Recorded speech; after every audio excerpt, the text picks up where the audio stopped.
নমস্কাৰ মঞ্চত উপবিষ্ট বিশিষ্ট ব্যক্তিবৃন্দ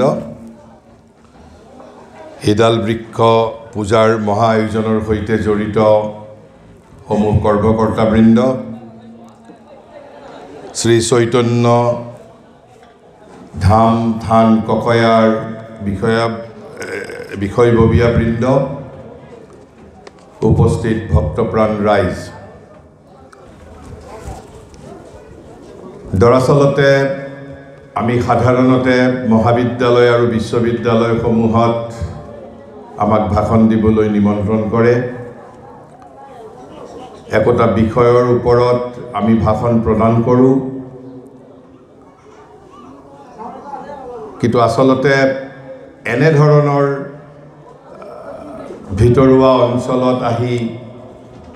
আপামৰ জনতাৰ সৈতে বক্তৃতা প্ৰদান কৰাটো আমাৰ বাবে কিছু এটা তপস্যাৰ দৰেই হয় কাৰণ ইয়াত ভিন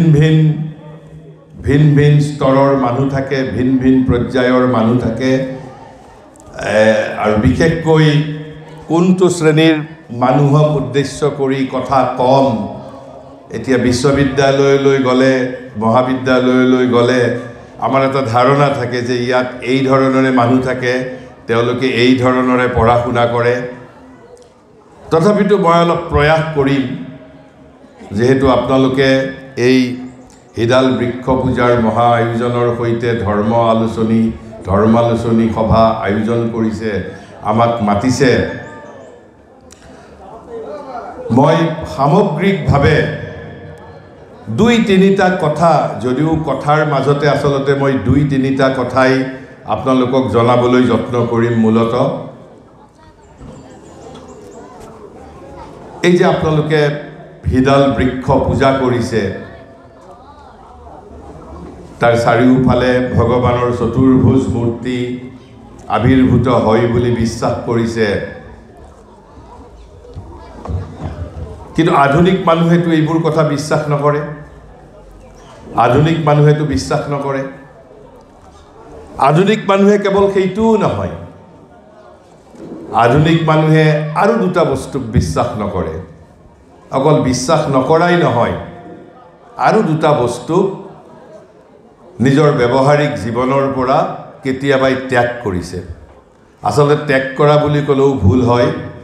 নিৰ্বাসিত কৰিছে নিৰ্বাসন দণ্ড দিছে এই যে দণ্ড দিয়ে আগত ভাৰতৰ স্বাধীনতা আন্দোলনৰ সময়ত যেনেকৈ স্বাধীনতা সংগ্ৰামীসকলক কালাপানীত নিৰ্বাসন দণ্ড দিছিল ঠিক সেইধৰণে কৈছে আধুনিক আমি যিবিলাক মানুহ আধুনিক পৃথিৱীৰ মানুহ আধুনিক পৃথিৱীখনে দুটা বস্তু আমি আমাৰ ব্যৱহাৰিক জীৱনৰ পৰা ইতিমধ্যে নিৰ্বাসিত কৰিছোঁ ভাৰতবৰ্ষৰ ক্ষেত্ৰত অলপ পৃথক ভাৰতবৰ্ষৰ মানুহে এতিয়াও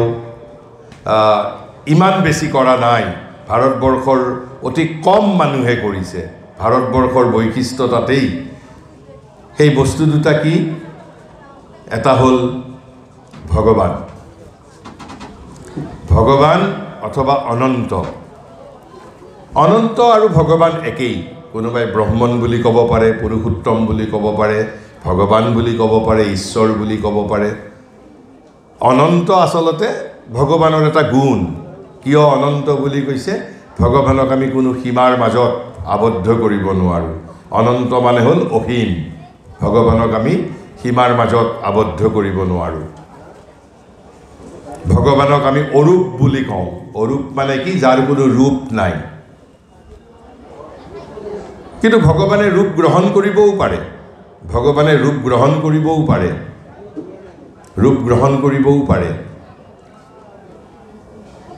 আৰু যদি আপোনালোকক কোনোবাই মই আপোনালোকক সাহস প্ৰদানৰ বাবে কৈছোঁ যে যদি কোনোবাই আপোনালোকক কেতিয়াবা ধৰক এইখন গাঁৱতেই এজন যুক্তিবাদী মানুহৰ জন্ম হ'ল বিজ্ঞানমনস্ক মানুহৰ জন্ম হ'ল হয়তো আপোনালোকক কোনোবা দিনা ক'ব পাৰে যে এই এডাল বৃক্ষৰ এটা ফালে ভগৱানৰ চতুৰ্ভুজ মূৰ্তি ইয়াত এটা সময়ত কোনোবাই দেখিছিল বুলি কৈছে, সেয়া ক'ব পাৰে তাৰ প্ৰমাণ কি? সেয়া মিছা কথা, সেয়া মিছা কথা বুলি ক'ব পাৰে। কিন্তু মই যে তাৎপৰ্যটো, এই যে তাৎপৰ্যখিনি মই আপোনালোকক গীতাৰ 2-4টা কথাৰ পৰা, গীতাৰ কথা বুলি ক'লে আমি অলপ হয়তো ভয় খাই যাম যে গীতাৰ কথা, তাত জ্ঞানৰ কথা আছে, ভক্তিৰ কথা আছে, কৰ্মৰ কথা আছে। কিন্তু মই যিমানখিনি পাৰোঁ একেবাৰে সহজভাৱে, কাৰণ মোৰ অলপ অসুবিধা হৈছে, মই বিশ্ববিদ্যালয়লৈ গ'লে, মহাবিদ্যালয়লৈ গ'লে যি ধৰণে কথাখিনি কওঁ, মই ইয়াত অলপ বেলেগ ধৰণে ক'বলগীয়া বা বেলেগ ধৰণে ক'ব লগা হৈছে। কাৰণ হয়তো কোনোবাই নহ'লে ক'ব পাৰে যে মই ইয়াত কি কৈ গ'লোঁ, কোনেও একো বুজিয়েই নাপালে, সেই বুলি ক'ব পাৰে। মই কিয় গীতাৰ বিষয়ে ক'বলৈ খুজিছোঁ? ধৰ্মালোচনী সভা ভাৰতত ভাগৱত আছে, গীতা আছে, ব্ৰহ্মসূত্ৰ আছে, বেদ আছে, উপনিষদ আছে, পুৰাণসমূহ আছে, কিমান ধৰ্মগ্ৰন্থ আছে, কিমান শাস্ত্ৰ আছে। কিন্তু সকলো শাস্ত্ৰক বাদ দি ধৰ্মালোচনী সভাত মই গীতাখনক কিয় নিৰ্বাচন কৰিলোঁ? গীতাখনক নিৰ্বাচন কৰাৰ কেইবাটাও কাৰণ আছে। আমি এজন মানুহে আমি জীৱনত 80 বছৰ জীয়াই থাকোঁ, 90 বছৰ জীয়াই থাকোঁ, 100 বছৰ জীয়াই থাকোঁ। কিন্তু এই 80 বছৰীয়া, 90 বছৰীয়া, 100 বছৰীয়া জীৱনকালৰ ভিতৰত আমি 4খন বেদ, তাৰ তাৎপৰ্যৰ সৈতে, তাৰ একেবাৰে আচল অৰ্থৰ সৈতে হৃদয়ংগম কৰাটো ইমান সহজ নহয়। উপনিষদো প্ৰায় 108খনমান আছে, 1-2খন নহয়। সেই 108খন উপনিষদৰ ভিতৰত 18খনমান উপনিষদ প্ৰধান বুলি কোৱা হয়। আকৌ পুৰাণো বহুত আছে, ভাগৱত পুৰাণ, বিষ্ণু পুৰাণ, শিৱ পুৰাণ, বহু পুৰাণ আছে। কিন্তু এই পুৰাণবিলাকৰ ভিতৰতো 14খন পুৰাণ মুখ্য বুলি কোৱা হয়। কিন্তু পুৰাণসমূহ বাৰু বহুত আধুনিক যুগৰ বস্তু, পুৰাণসমূহ বহুত পিছৰ যুগৰ বস্তু। আমাৰ প্ৰথম হ'ল একেবাৰে বেদ। বেদৰ পিছত কি আহিছিল? বেদান্ত। বেদান্ত মানেই হ'ল উপনিষদ। উপনিষদসমূহ আহিছিল, উপনিষদসমূহ সৃষ্টি হৈছিল। আৰু উপনিষদৰ পিছতেই সৃষ্টি হৈছিল গীতা। আৰু গীতা সৃষ্টি হোৱাৰ বহু পিছতহে আমাৰ পুৰাণসমূহ সৃষ্টি হৈছিল। আৰু গীতাৰ সেই সময়তে একেলগে ব্ৰহ্মসূত্ৰ আৰু গীতাৰ যিজন আমি আচল লেখক ব্যাসদেৱ, ভাৰতবৰ্ষত আমি তেওঁক গুৰু বুলি মানো। তেওঁ আচলতে কি কাম কৰি যোৱা নাই? তেওঁ বেদ 4খনৰো ভাগ কৰি গৈছে। আগত বেদ 4খন কোনো ভাগ কৰা নাছিল। সেই বেদ 4খন তেওঁ আচলতে এজন সম্পাদনাৰ কাম কৰিছিল। তেওঁ বেদ 4খন বেদ হিচাপে শ্ৰেণীবিভক্ত কৰিছিল। তাৰপিছত তেওঁ ভাগৱতৰো স্ৰষ্টা, তেওঁ গীতাৰো স্ৰষ্টা, তেওঁ ব্ৰহ্মসূত্ৰৰো স্ৰষ্টা, তেওঁ এক প্ৰকাৰে ক'বলৈ গ'লে মহাভাৰতৰো তেওঁ স্ৰষ্টা। এক প্ৰকাৰে ক'বলৈ গ'লে মহাভাৰতো তেওঁ লিখিছে। গতিকে আমি ব্যাসদেৱক বাদ দি আমি ভাৰতবৰ্ষত আমি ধৰ্মালোচনাৰ কথা চিন্তাই কৰিব নোৱাৰোঁ। কিন্তু এই গোটেইবোৰৰ ভিতৰত মই গীতাৰ পৰা 3-4টা কথা কম বুলি কিয় চিন্তা কৰিছোঁ? প্ৰথম কথা, আমি ইমানবোৰ ধৰ্মশাস্ত্ৰ আছে, ইমানবোৰ ধৰ্মশাস্ত্ৰ পঢ়ি আমাৰ এটা জীৱনত আমি শেষ কৰিব নোৱাৰোঁ, সময় নহয়। 1 নম্বৰ কথা। 2 নম্বৰ কথা, বেদ বুজি পাব লাগিলে, উপনিষদ বুজি পাব লাগিলে সকলোৰে বাবে সম্ভৱ নহয়। অলপ মানসিকভাৱে আমি অলপ উচ্চ স্তৰৰ যদি নহওঁ, তেনেহ'লে বেদ বুজি পোৱাটো, উপনিষদ বুজি পোৱাটো ইমান সহজ নহয়। অলপ বৌদ্ধিকতাৰ প্ৰয়োজন আছে। আৰু সেইবাবে ভাৰতবৰ্ষত পুৰাণসমূহ বেছি জনপ্ৰিয়। পুৰাণসমূহ বুজি পাবৰ বাবে আমাক ইমান মানসিক শক্তি, ইমান বৌদ্ধিকতা নালাগে। আনকি এজন অশিক্ষিত ব্যক্তিয়েও বুজি পাব পাৰে পুৰাণসমূহ। আৰু সেইবাবে ভাৰতবৰ্ষত আচলতে ক'বলৈ গ'লে এই যে ভাৰতক এখন ধাৰ্মিক দেশ বুলি কোৱা হয়, ভাৰতক ধৰ্মদেশলৈ ৰূপান্তৰিত কৰিছে আচলতে পুৰাণসমূহে। পুৰাণসমূহে ভাৰতক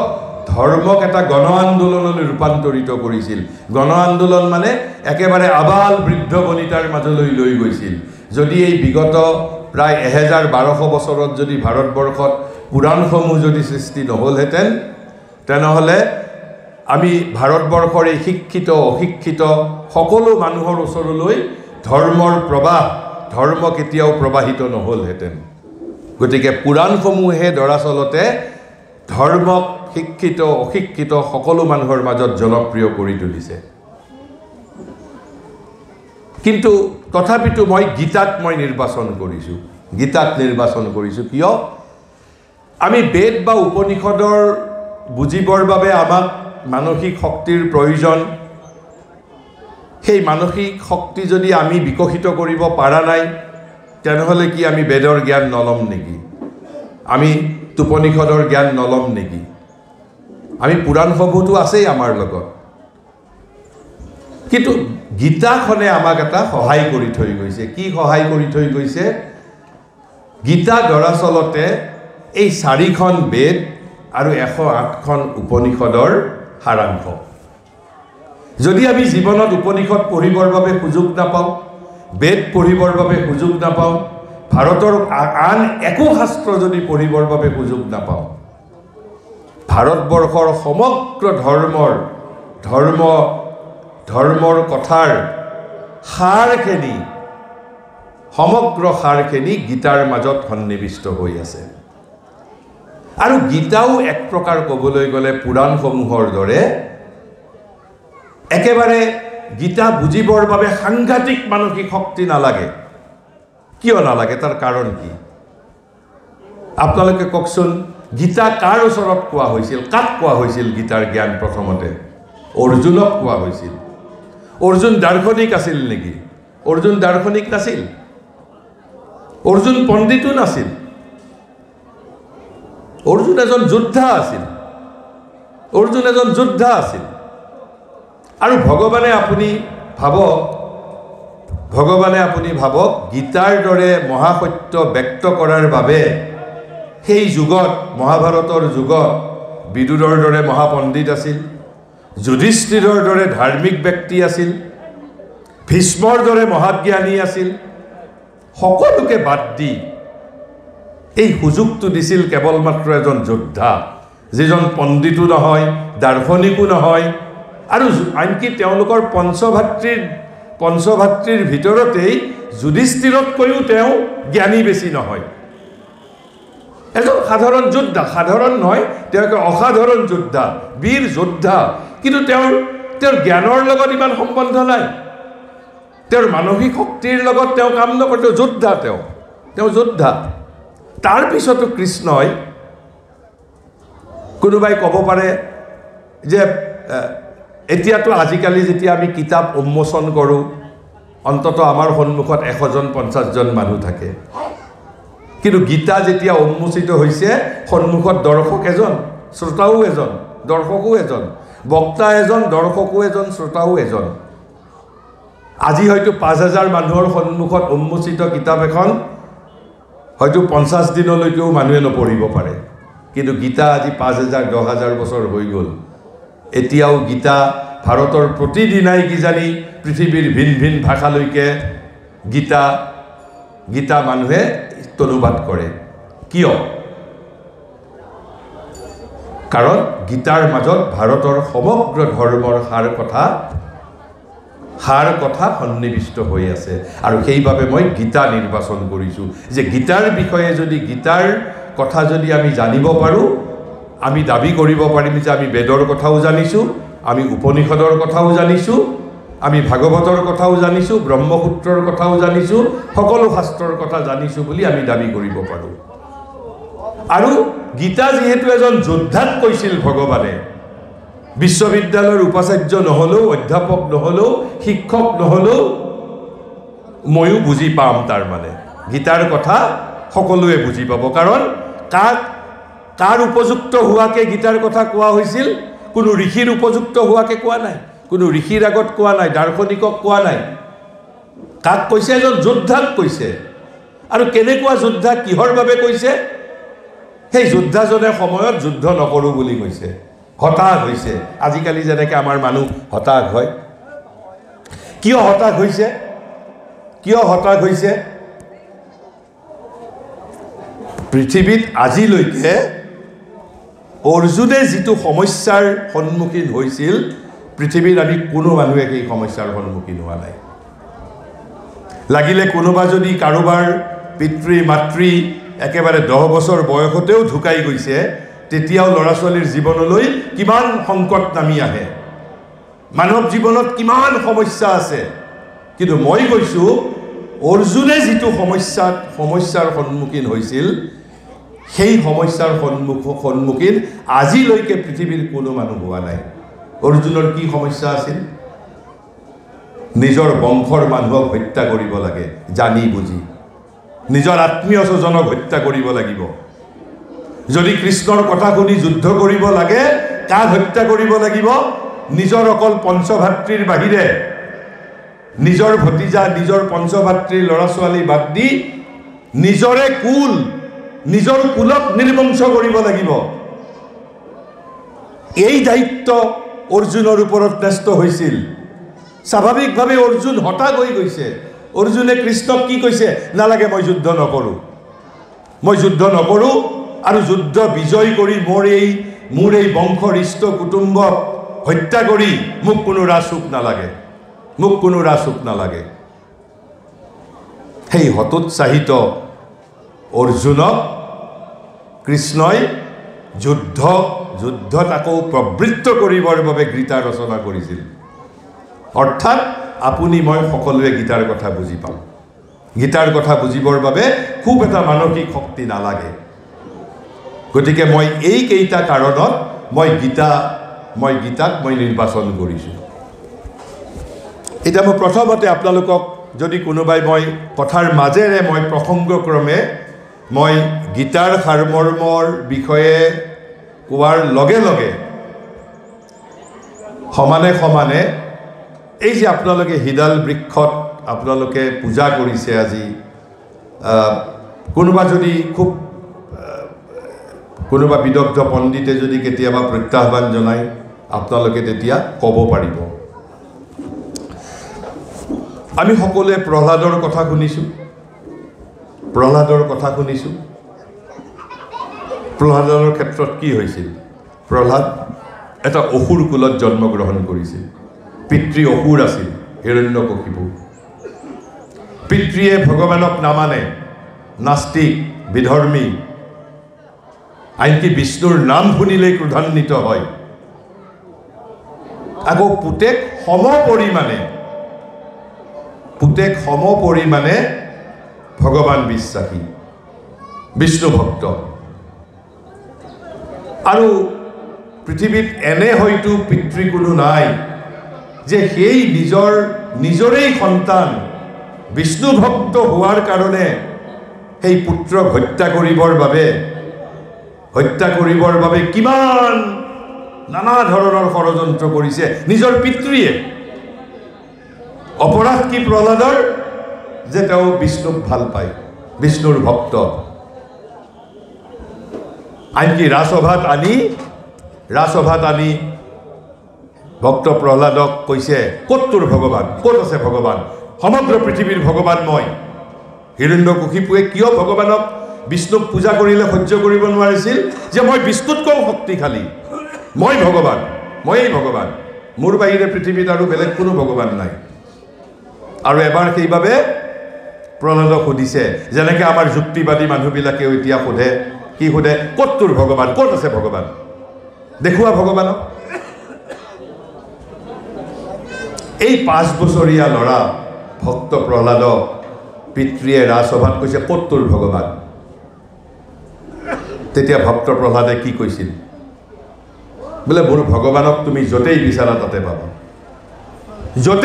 তাতে পাবা তেতিয়া হিৰণ্যকশিপুৱে কৈছে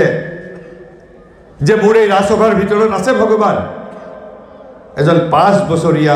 ল'ৰা ভক্ত প্ৰহ্লাদ কৈছে আছে বোলে এই খুঁটাটোৰ ভিতৰত আছে প্ৰহ্লাদে কৈছে আছে লগে লগে হিৰণ্যকশিপুৱে খুঁটাটো ভাঙিব দিছে আৰু তাৰ পিছৰ ইতিহাস আমি জানো ভক্তৰ হৃদয় যেতিয়া আক্ৰান্ত হয় ভক্তক যেতিয়া কোনোবাই আঘাত দিয়ে, ভক্তই যিমান মনোকষ্ট পায় তাতকৈ বেছি মনোকষ্ট পায় ভগৱানে। আৰু ভগৱান তেতিয়া ক্ৰোধান্বিত হয়, ভগৱানৰ খং উঠে, ভগৱানৰ খং উঠে। আৰু যেতিয়া ভক্ত প্ৰহ্লাদে হিৰণ্যকশিপুকক সেই কৈছে যে এই খুঁটাটোৰ ভিতৰতো মোৰ ভগৱানক বিচাৰিলে পাবা, হিৰণ্যকশিপুৱে কৈছে সেই খুঁটাটো ভাঙিব দিছে। তাৰপিছত নৰসিংহত অৱতাৰ, ক্ৰোধান্বিত, কাৰণ বিষ্ণু ক্ৰোধান্বিত হৈছে তেতিয়া। এটা 5 বছৰীয়া ল'ৰাৰ ওপৰত নিজৰ পিতৃৰ ইটোৰ পিছত সিটো অত্যাচাৰ, আৰু তাৰ পিছৰ ইতিহাস আমি জানো। সেই ক্ৰোধান্বিত ভগৱানক আকৌ শান্ত প্ৰশান্ত কৰিব লগা হৈছে কোনে? শান্ত প্ৰশান্ত কৰিব লগা হৈছে ভক্ত প্ৰহ্লাদে নিজেই। যদি এটা খুঁটাৰ ভিতৰত স্বয়ং ভগৱান নৰসিংহ ৰূপে আৱিৰ্ভূত হ'ব পাৰে, তেনেহ'লে আমাৰ হিডাল গছৰ চাৰিওফালে ভগৱানৰ চতুৰ্ভুজ মূৰ্তি অৱতাৰ কিয় নহ'ব পাৰে? মই আপোনালোকক এটা সাহস দিছোঁ যে ভক্তিৰ সমানে সমানে যাতে আপোনালোকৰ সেই ভক্তি প্ৰহ্লাদৰ দৰে যাতে অটল অচল হৈ যাতে থাকে, ভগৱানৰ প্ৰতি ভক্তি যাতে অচল অটল হৈ থাকে, যাতে আপোনালোকক আন কোনোবাই প্ৰত্যাহ্বান জনালে আপোনালোকে যাতে সাহসৰ সৈতে যাতে তাৰ উত্তৰ দিব পাৰে। তাৰপিছত মই এইবাৰ আকৌ গীতাৰ পৰা ক'বলৈ গৈছোঁ।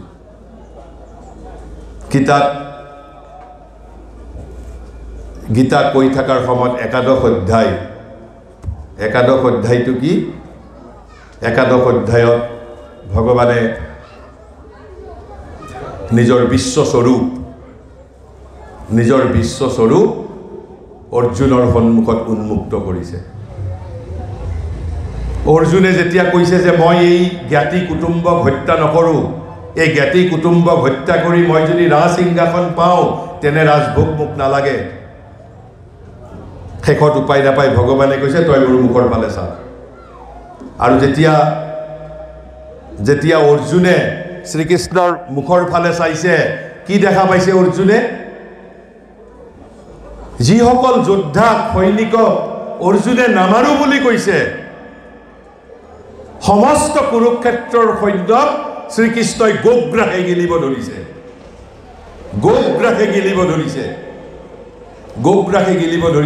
তাৰ মাজত সমগ্ৰ বিশ্বখনক দেখা পাইছে কৃষ্ণৰ মুখৰ মাজত। তাৰ অৰ্থ কি? গীতাত শ্ৰীকৃষ্ণই কৈছে বাসুদেৱম সৰ্বম ইতি, এই সমগ্ৰ জগত মানে কি? মই স্বৰূপত অৰূপ, মই স্বৰূপত নিৰ্গুণ, স্বৰূপত মই অৰূপ, স্বৰূপত মই নিৰ্গুণ, কিন্তু মই ৰূপ গ্ৰহণ কৰিব পাৰোঁ। এই সমগ্ৰ বিশ্ব মানে মই কোৱা নাই, শ্ৰীকৃষ্ণই নিজে কৰি কৈছে গীতাত, কৈছে বাসুদেৱম সৰ্বম ইতি, এই সমগ্ৰ জগত মানে বাসুদেৱ। যদি সমগ্ৰ জগত মানেই বাসুদেৱ, তেনেহ'লে জগতৰ ভিতৰত থকা মানুহ, পশু, পক্ষী, বৃক্ষ, গছ, লতা, পুখুৰী, কবিতা, সাহিত্য, গণতন্ত্ৰ, ৰাজনীতি, সকলোৰে মাজত ভগৱান বিদ্যমান। যিসকল অবিশ্বাসী, যিসকল সংশয়ী, যিসকলে বিশ্বাস নকৰে,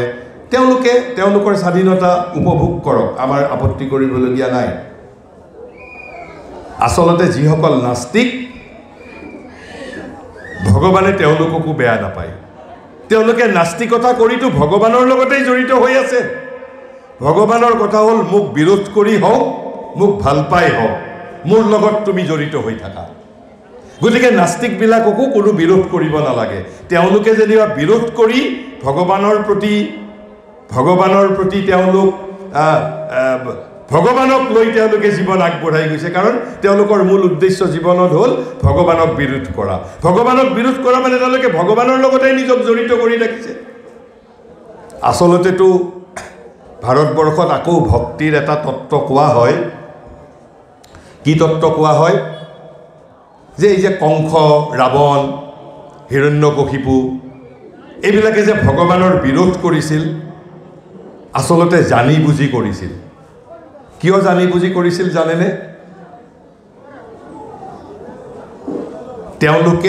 তেওঁলোকক ভগৱানক প্ৰয়োজন, কৈছে ভক্ত হৈ যদি তেওঁলোক অলপ বেছি চতুৰ, যে ভক্ত হৈ যদি ভগৱানক পাব লাগে দেখিছে সময় বেছি প্ৰয়োজন হয়। তাতকৈ যদি বিৰোধিতা কৰোঁ,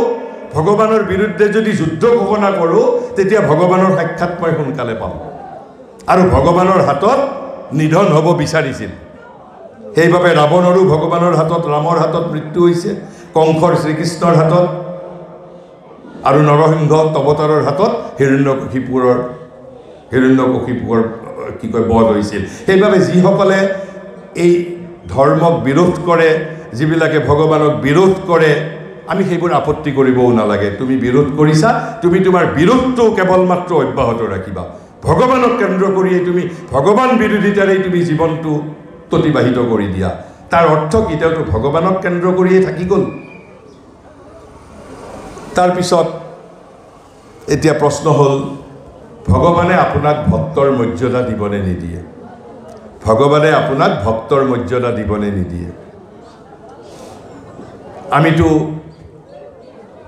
আচলতে দুৰ্গা পূজাৰ সময়ত কিছুমান মন্ত্ৰ এতিয়া উচ্চাৰণ কৰা হয়। সেইবোৰ মন্ত্ৰ আচল শাস্ত্ৰত আছেনে নাই মই নাজানো। এই যে কোৱা হয় ৰূপং দেহি যশং দেহি, আমি ভগৱানক পূজা কৰোঁ। গীতা ইমানখিনি কথালৈকে গীতা সচেতন।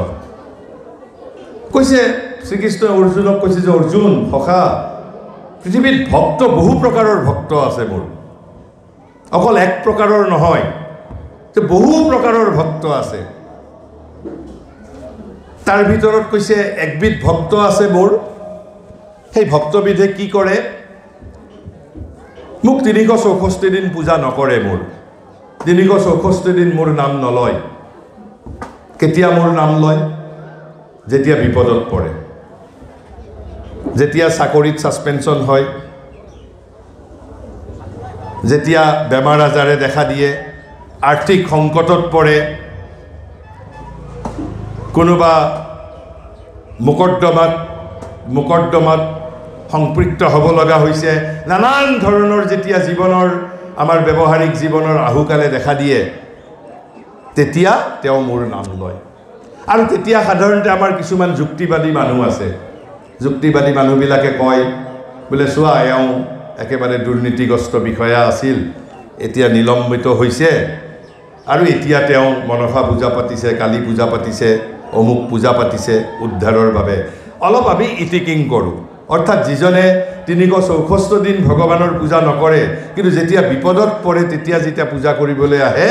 হয়তো মোৰ গাঁৱৰ কাষৰ ঘৰৰ মানুহে হাঁহে, তেতিয়া হাঁহেনে নাই? কিন্তু কৃষ্ণই অৰ্জুনক কি কৈছে জানে? কৈছে পৃথিৱীৰ মানুহক হাঁহিব দিয়া, মই তেওঁলোককো ভক্তৰ মৰ্যাদা দিছোঁ। মানুহক হাঁহিব দিয়া। যিজনে মোক ৩৬৪ দিন পূজা নকৰে, কিন্তু যিদিনা বিপদত পৰিছে সিদিনাও যদি আহি মোক পূজা কৰিছে, মই তেওঁৰ পূজা গ্ৰহণ কৰিম। মানুহক হাঁহে, মানুহে হাঁহক, বুদ্ধিজীৱীয়ে হাঁহক। মই বুদ্ধিজীৱীৰ কথা মতে নচলোঁ। কিয়? ভগৱানে গীতাত কৈছে এই পৃথিৱীৰ মালিক মই, পৃথিৱীৰ স্বামী মই, সৰ্বলোক মহেশ্বৰ বুলি কৈছে শ্ৰীকৃষ্ণই নিজক। কি বুলি কৈছে? সৰ্বলোক মহেশ্বৰ, মই মহেশ্বৰ। মোৰ তাত নাহি কাৰ তাত যাব? তেওঁ বিপদত পৰিছে, বিপদৰ পৰা উদ্ধাৰ পাব বিচাৰিছে, মোৰ তাত নাহি কাৰ তাত যাব? কাৰ তাত সমাধান সূত্ৰ আছে? বিধায়কৰ ওচৰত সমাধান সূত্ৰ নাই, সাংসদৰ ওচৰত সমাধান সূত্ৰ নাই, ৰাজনৈতিক নেতাৰ ওচৰত সমাধান সূত্ৰ নাই। আৰু যদি বিধায়কৰ ওচৰত যাব লাগে, বিধায়কৰ লগত তেওঁক জড়িত কৰিও দিব লাগে, ডক্তৰ এজনৰ লগত জড়িত কৰিও দিব লাগে, মই কৰি দিব পাৰিম। মোৰ ওচৰত আহি কাৰ ওচৰত আহিব? গতিকে পৃথিৱীয়ে হাঁহিলেও মই তেনে ব্যক্তিকো ভক্তৰ মৰ্যাদা দিছোঁ। গীতাই কেৱল এটা বিশেষ শব্দ কৈছে, কেইবিধ ভক্তৰ নাম দিছে, কি? আৰ্ত বুলি কৈছে, আৰ্ত। গতিকে এইটো হ'ল প্ৰথম শ্ৰেণীৰ ভক্ত বুলি গীতাই মৰ্যাদা দিছে ভক্তক। দ্বিতীয় আৰু এক শ্ৰেণীৰ ভক্ত আছে বুলি কৈছে, যে এই শ্ৰেণীৰ ভক্তই বিপদত পৰিলেও মোৰ তাত নাহে, কিন্তু কেতিয়া আহে? যে চাকৰিত পদোন্নতি হোৱা নাই, পদোন্নতি পাবৰ বাবে ভাল মহাবিদ্যালয়ত এডমিশ্যন পাবৰ বাবে চাকৰি পাবৰ বাবে তেতিয়া মোৰ তাত আহে আৰু তেতিয়া বহুতে হাঁহে তেওঁক বহুতে হাঁহে যে চাকৰি পাবৰ বাবে আহিছে কিন্তু এনেই কিন্তু তেওঁ কোনোদিন মন্দিৰত নাযায় এতিয়া ছোৱালী বিয়া দিব লাগে ভাল দৰা লাগে গতিকে এতিয়া শিৱ মন্দিৰত যোৱা তেওঁ আৰম্ভ কৰিছে হয়তো কোনোবা কোনোবা গাঁৱৰ মানুহে তেনেকুৱা ব্যক্তিক হাঁহিবও পাৰে কৃষ্ণই অৰ্জুনক কৈছে বোপা পৃথিৱীৰ মানুহক হাঁহি থাকিব দিয়া মই তেওঁলোককো ভক্তৰ মৰ্যাদা দিছোঁ মই তেওঁলোককো ভক্ত বুলি মানিম মই মানুহক ভয় নকৰোঁ মই বুদ্ধিজীৱীকো খাতিৰ নকৰোঁ মই ৰাজনৈতিক নেতাকো ভয় নকৰোঁ প্ৰধানমন্ত্ৰীকো ভয় নকৰোঁ মই ৰাষ্ট্ৰপতিকো ভয় নকৰোঁ মই পেপাৰৰ সম্পাদককো ভয় নকৰোঁ কাকো ভয় নকৰোঁ মই তেওঁলোককো ভক্তৰ মৰ্যাদা দিম আৰু সেই ভক্তসকলক গীতাই নাম দিছে কি অৰ্থাৰ্থী প্ৰথমটো হ'ল আৰ্ত দ্বিতীয়বিধ ভক্তৰ নাম দিছে অৰ্থাৰ্থী তাৰপিছত কৈছে আৰু একবিধ ভক্ত আছে মোৰ সেইবিধ ভক্তই মোৰ ওচৰত বিপদত পৰিলে বিপদৰ পৰা পৰিত্ৰাণ পাবৰ বাবেই যে আহে তেনেকুৱা নহয় বা তেওঁক কিবা বস্তুৰ প্ৰয়োজন হৈছে তেতিয়াই মোৰ ওচৰত আহে তেনে নহয় তেওঁ মূলতঃ মোৰ ওচৰত কিয় আহে আমি পৃথিৱীত যে সকলো মানুহে যিটো কথা ভয় কৰোঁ কি ভয় কৰোঁ আমি অন্ততঃ আজিৰ যুগৰ মানুহে বাঘতকৈও বেছি ভয় কৰে এটা বস্তু কি বস্তুক ভয় কৰে জ্ঞানক ভয় কৰে জ্ঞান চৰ্চা শুনিব ভয় কৰে মই বাৰু মিছা কথা কৈছোঁ নেকি জ্ঞানৰ বাহিৰে ইয়াত যদি কোনোবাই বান্দৰ এটাক নচুৱাই তেতিয়াও মানুহ ভৰ্তি হ'ব হয়নে আমিতো বক্তা মানুহ আমি জানো আধুনিক মানুহে জ্ঞানক ভয় কৰে খুব ভয় কৰে জ্ঞান ল'ব ভয় কৰে কিয় ভয় কৰে সেইটো আপোনালোকে নিজে নিজে ঠিক কৰিব লাগিব কিয় ভয় কৰে এয়া কেৱল অসমৰ কথা নহয় বা ককয়াৰ কথা নহয় সমগ্ৰ পৃথিৱীৰ মানুহ চাৰিটা যুগতেই সত্য ত্ৰেতা দ্বাপৰ এইটোতো কলিকাল বাৰু ঘোৰ কলিকাল প্ৰত্যেক যুগতেই পুৰুষ হওক মহিলা হওক ল'ৰা হওক ছোৱালী হওক জ্ঞানৰ কথা ক'লে ভয় খাই যায় কি লাগিব বিনোদন লাগিব আমাক অলপ বিনোদন লাগিব অলপ ফূৰ্তি লাগিব কৰবাত যদি ভাল ভোজ দিছে তাত মাংস আছে কাৰণ মানুহেতো এতিয়াও মাংসহাৰী মানুহ মোটামুটি জন্তুৱেই কাৰণ জন্তুৰ পৰা যদি আমি পৰিপূৰ্ণৰূপে মানুহ হ'লোহেঁতেন আমাক এতিয়াও মাংসহাৰী বুলি কয়নে নকয় মানুহ মাংসহাৰী হয়নে নহয় যেনেকৈ আমি কিছুমান জন্তুৰ আমি ৰচনা লিখোঁ যে বাঘ মাংসহাৰী তেনেকৈ মানুহৰ আগতো যদি লেখে যে মাংসহাৰী মানুহ বুলি যদি লেখে আমি লাজ পাম নেকি বাৰু কথাষাৰ মিছা নেকি বাৰু আমিতো এতিয়াও আমাৰ অতীতৰ সেই বস্তু এতিয়াও বাদ দিব পৰা নাই কিন্তু আপোনালোকে কল্পনা কৰকচোন যদি জন্তুৱে আমাক খালেহেঁতেন তেতিয়া আমিতো আন্দোলন কৰিম তেতিয়া ইয়াতেই যদি বোলে বাঘৰ উৎপাত হয় ধৰি লওক কাল্পনিকভাৱে বাঘৰ উৎপাত হৈছে বাঘে 2-3জন মানুহক খালে আমি লগে লগে আন্দোলন কৰিম কিন্তু আমিতো ছাগলীবোৰ খাই থাকোঁ আমিতো নিৰীহ পাৰবোৰ খাই থাকোঁ মই বাৰু কাৰো স্বাধীনতা হস্তক্ষেপ কৰা নাই কিন্তু যদি ছাগলীয়ে যদি মানুহ খাব পাৰিলেহেঁতেন কি অৱস্থা হ'লহেঁতেন ভাবকচোন কিন্তু ভগৱানে মানুহৰ প্ৰতি দয়া কৰিছে বাৰু সেইটো বেলেগ কথা গতিকে কৈছে মোৰ ওচৰত 3 নম্বৰ যিবিধ ভক্ত মোৰ ওচৰত আহে জ্ঞান বিচাৰি তেওঁলোকক গীতাই নাম দিছে কি জিজ্ঞাসু বুলি জিজ্ঞাসু আৰু তাৰপিছত আৰু এক শ্ৰেণীৰ মানুহ আছে আৰু এক শ্ৰেণীৰ ভক্ত আছে তেওঁলোক ইতিমধ্যে জ্ঞানী কিন্তু তথাপি তেওঁলোক মোৰ ওচৰত আহে মোৰ ওচৰত ভক্ত হিচাপে আহে কিয় আহে তেওঁলোকক পদোন্নতিও নালাগে চাকৰিও নালাগে তেওঁলোকক জ্ঞানো নালাগে কাৰণ তেওঁলোক ইতিমধ্যে জ্ঞান লাভ কৰিছে তথাপিতো মোৰ লগত সম্পৰ্ক ৰক্ষা কৰি চলে মোৰ ওচৰত আহে মোক পূজা দিয়ে কিয় দিয়ে কৈছে তেওঁলোকে মোৰ লগত কথোপকথন কৰে মোৰ লগত বাৰ্তালাপ কৰে, মোৰ লগত বাৰ্তালাপ কৰি জীৱন আগবঢ়াই লৈ যায় আৰু মই তেওঁলোকৰ লগত কথা পাতোঁ। কি অদ্ভুত কথা কৈছোঁ মই, হয়নে? যে ভগৱানে বাৰু কাৰোবাৰ লগত কথা পাতেনে? আমাৰ এই যুগতেই তেনেকুৱা এজন নিৰক্ষৰ ব্ৰাহ্মণ আছিল। এজন নিৰক্ষৰ ব্ৰাহ্মণ আজিৰ পৰা 150-200 বছৰ আগত ভাৰতবৰ্ষত জন্মগ্ৰহণ কৰিছিল। নিৰক্ষৰ, আনকি নিজৰ মাতৃভাষাটো ভালদৰে ক'ব নোৱাৰিছিল, ক'বও নোৱাৰিছিল, লিখিব পৰাটোতো বাদেই কথা। কিন্তু তেওঁক যদি আপুনি উপনিষদৰ কথা সোধে তেওঁ সলসলীয়াকৈ কৈ দিব পাৰিছিল। বেদৰ যদি কথা কিবা আপুনি বুজি পোৱা নাই তেওঁ কৈ দিব পাৰিছিল। আৰু দৰাচলতে আমাৰ ভাৰতবৰ্ষক ৰক্ষা যে কৰি গৈছে এই নিৰক্ষৰ ব্ৰাহ্মণজনে ৰক্ষা কৰি গৈছে। কাৰ জৰিয়তে? এই নিৰক্ষৰ ব্ৰাহ্মণজনে ভাৰতৰ সৰ্বশ্ৰেষ্ঠ বিচক্ষণ শিষ্য এজনক জন্ম দিছিল আৰু সেই বিচক্ষণজনে সমগ্ৰ পৃথিৱীত ভাৰতৰ আধ্যাত্মিকতাৰ বিজয় ধ্বজা তুলুৱাইছিল। আমাৰ অসমৰ নহয়, গুজৰাটৰ নহয়, তামিলনাডুৰ নহয়, বিহাৰৰ নহয়, কলিকতা মহানগৰী। কাৰ কথা কৈছোঁ মই? ভগৱান ৰামকৃষ্ণ পৰমহংস।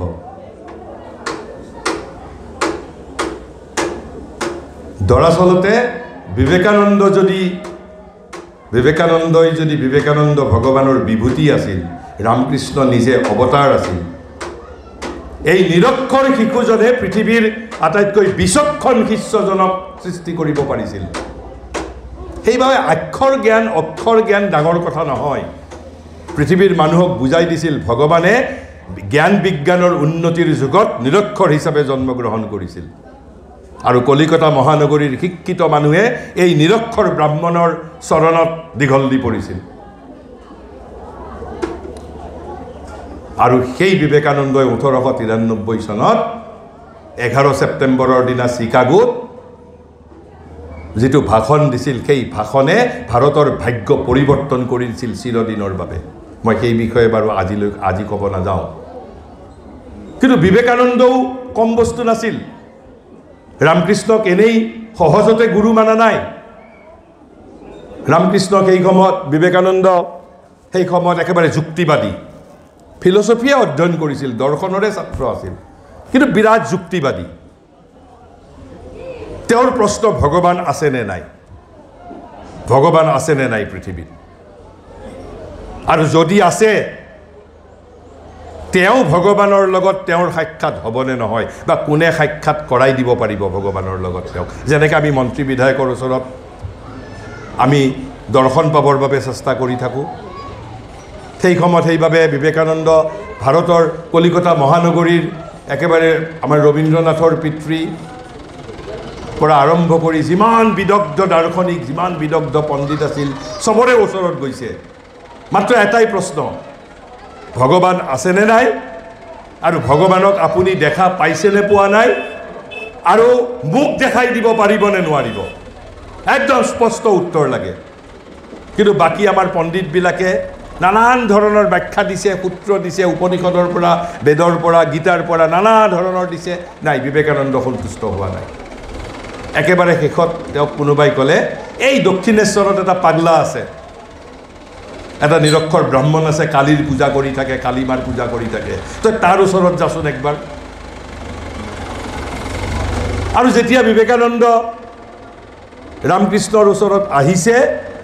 ৰামকৃষ্ণই দেখাৰ লগে লগে কান্দিব ধৰিছে। বোলে তই ইমান দিন ক'ত আছিলি, মই তোৰ কাৰণে ৰৈ আছোঁ পৃথিৱীত। আৰু নিজৰ আমি যেনেকৈ সেই আগত আমি গাঁৱত গ'লে আইতাহঁতে ক'ৰবাত টেকেলিত থকা এটা মিঠাই, কিবা গুড় আনি যেনেকৈ খাবলৈ দিয়ে, তেনেকৈ বিবেকানন্দক এক প্ৰকাৰ পূজা কৰিব ধৰিছে। আৰু বিবেকানন্দই অলপ অস্বস্তি পাইছে যে কি পাগলৰ পাল্লাত পৰিলোঁ। তাৰপিছত বিবেকানন্দই সুধিছে,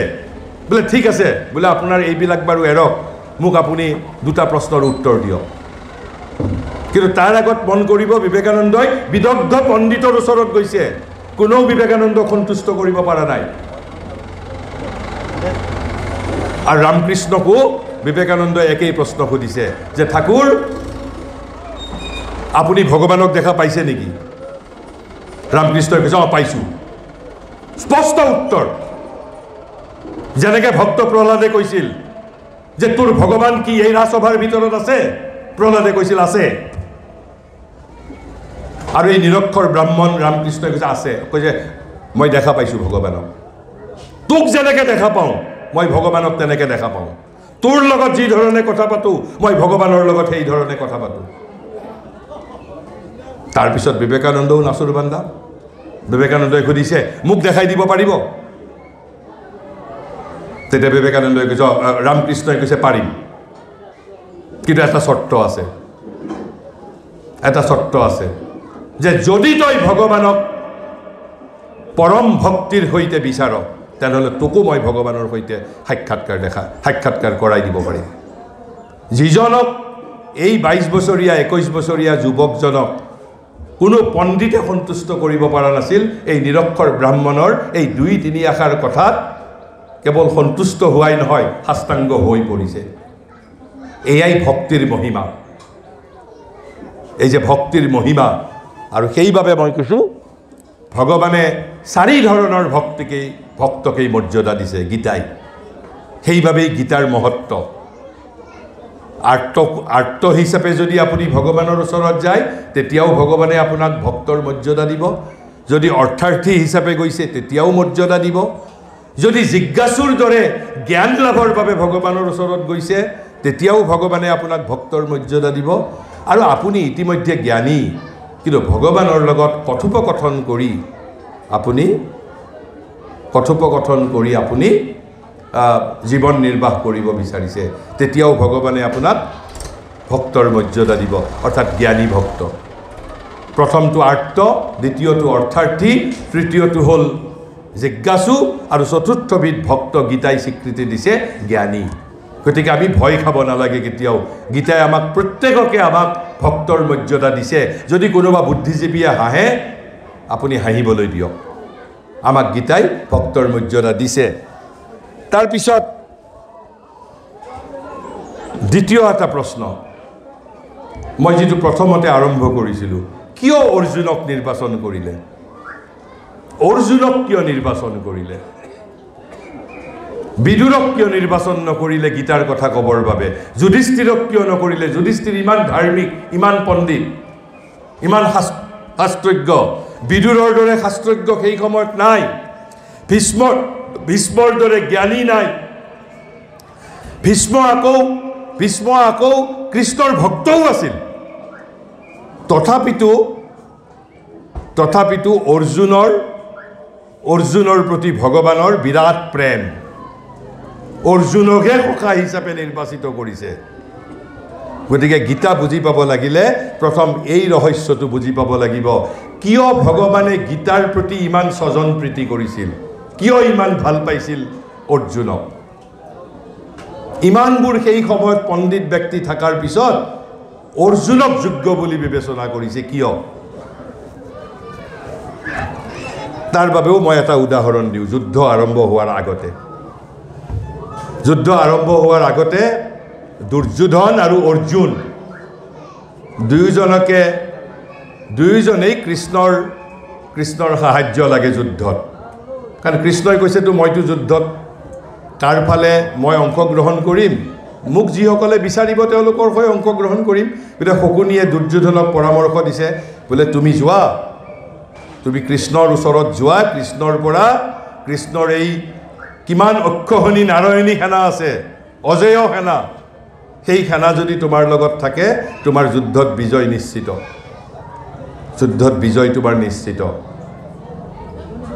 আৰু এদিন সেইভাবে কি হৈছে যুদ্ধ আৰম্ভ হোৱাৰ আগত কৃষ্ণৰ ওচৰলৈ কোন গৈছে দুইজনেই গৈছে অৰ্জুন আৰু দুৰ্যোধন কিন্তু দুৰ্যোধন বুদ্ধিয়ক দুৰ্যোধনে আগেই গৈছে একদম ৰাতিপুৱাই সোনকালে উঠি গা পা ধুই সোনকালে গৈছে কৃষ্ণ সাৰ নাপাওঁতেই গৈছে গৈ দুৰ্যোধনে ক'ত বহিছে একেবাৰে মূৰৰ ওচৰত বহিছে আমি যিটো শিতান বুলি কওঁ মূৰৰ ওচৰত বহিছে তাৰ আধা ঘণ্টা 1 ঘণ্টা পিছতহে গৈ অৰ্জুন উপস্থিত হৈছে অৰ্জুনে গৈ ক'ত বহিব অৰ্জুনে ভৰিৰ ওচৰত বহিছে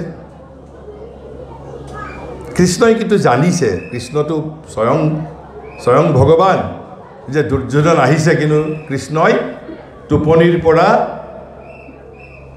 টোপনি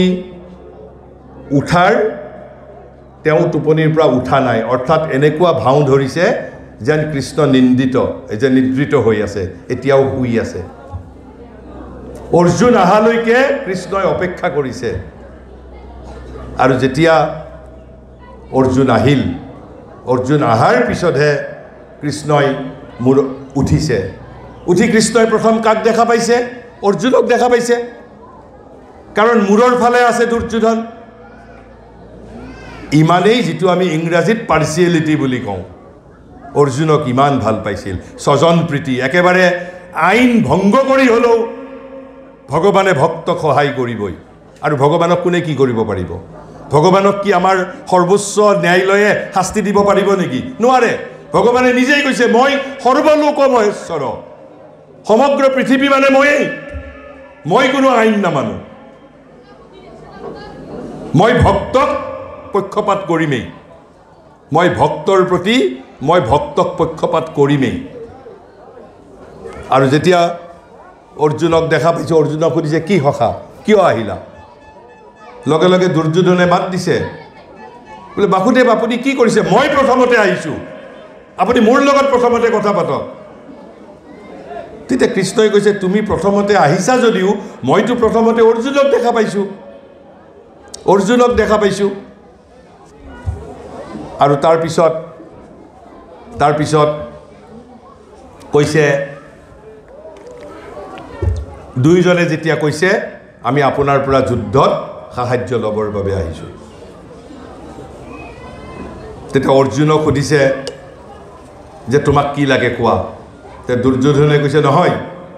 মোক আপুনি প্ৰথমতে সুযোগ দিব লাগিব কাৰণ মই প্ৰথমতে আহিছোঁ দুৰ্যোধনৰ যুক্তি যে মই প্ৰথমতে আহিছোঁ আপুনি প্ৰথমতে সুযোগটো অৰ্জুনক কিয় দিব প্ৰথম সুযোগটো মোক দিব লাগিব আৰু তেতিয়া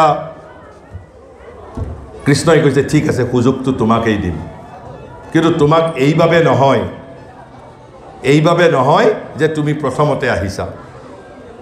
তোমাক এইভাবে প্ৰথম সুযোগ দিম তুমি অৰ্জুনতকৈ বোধহয় কনিষ্ঠ আছিল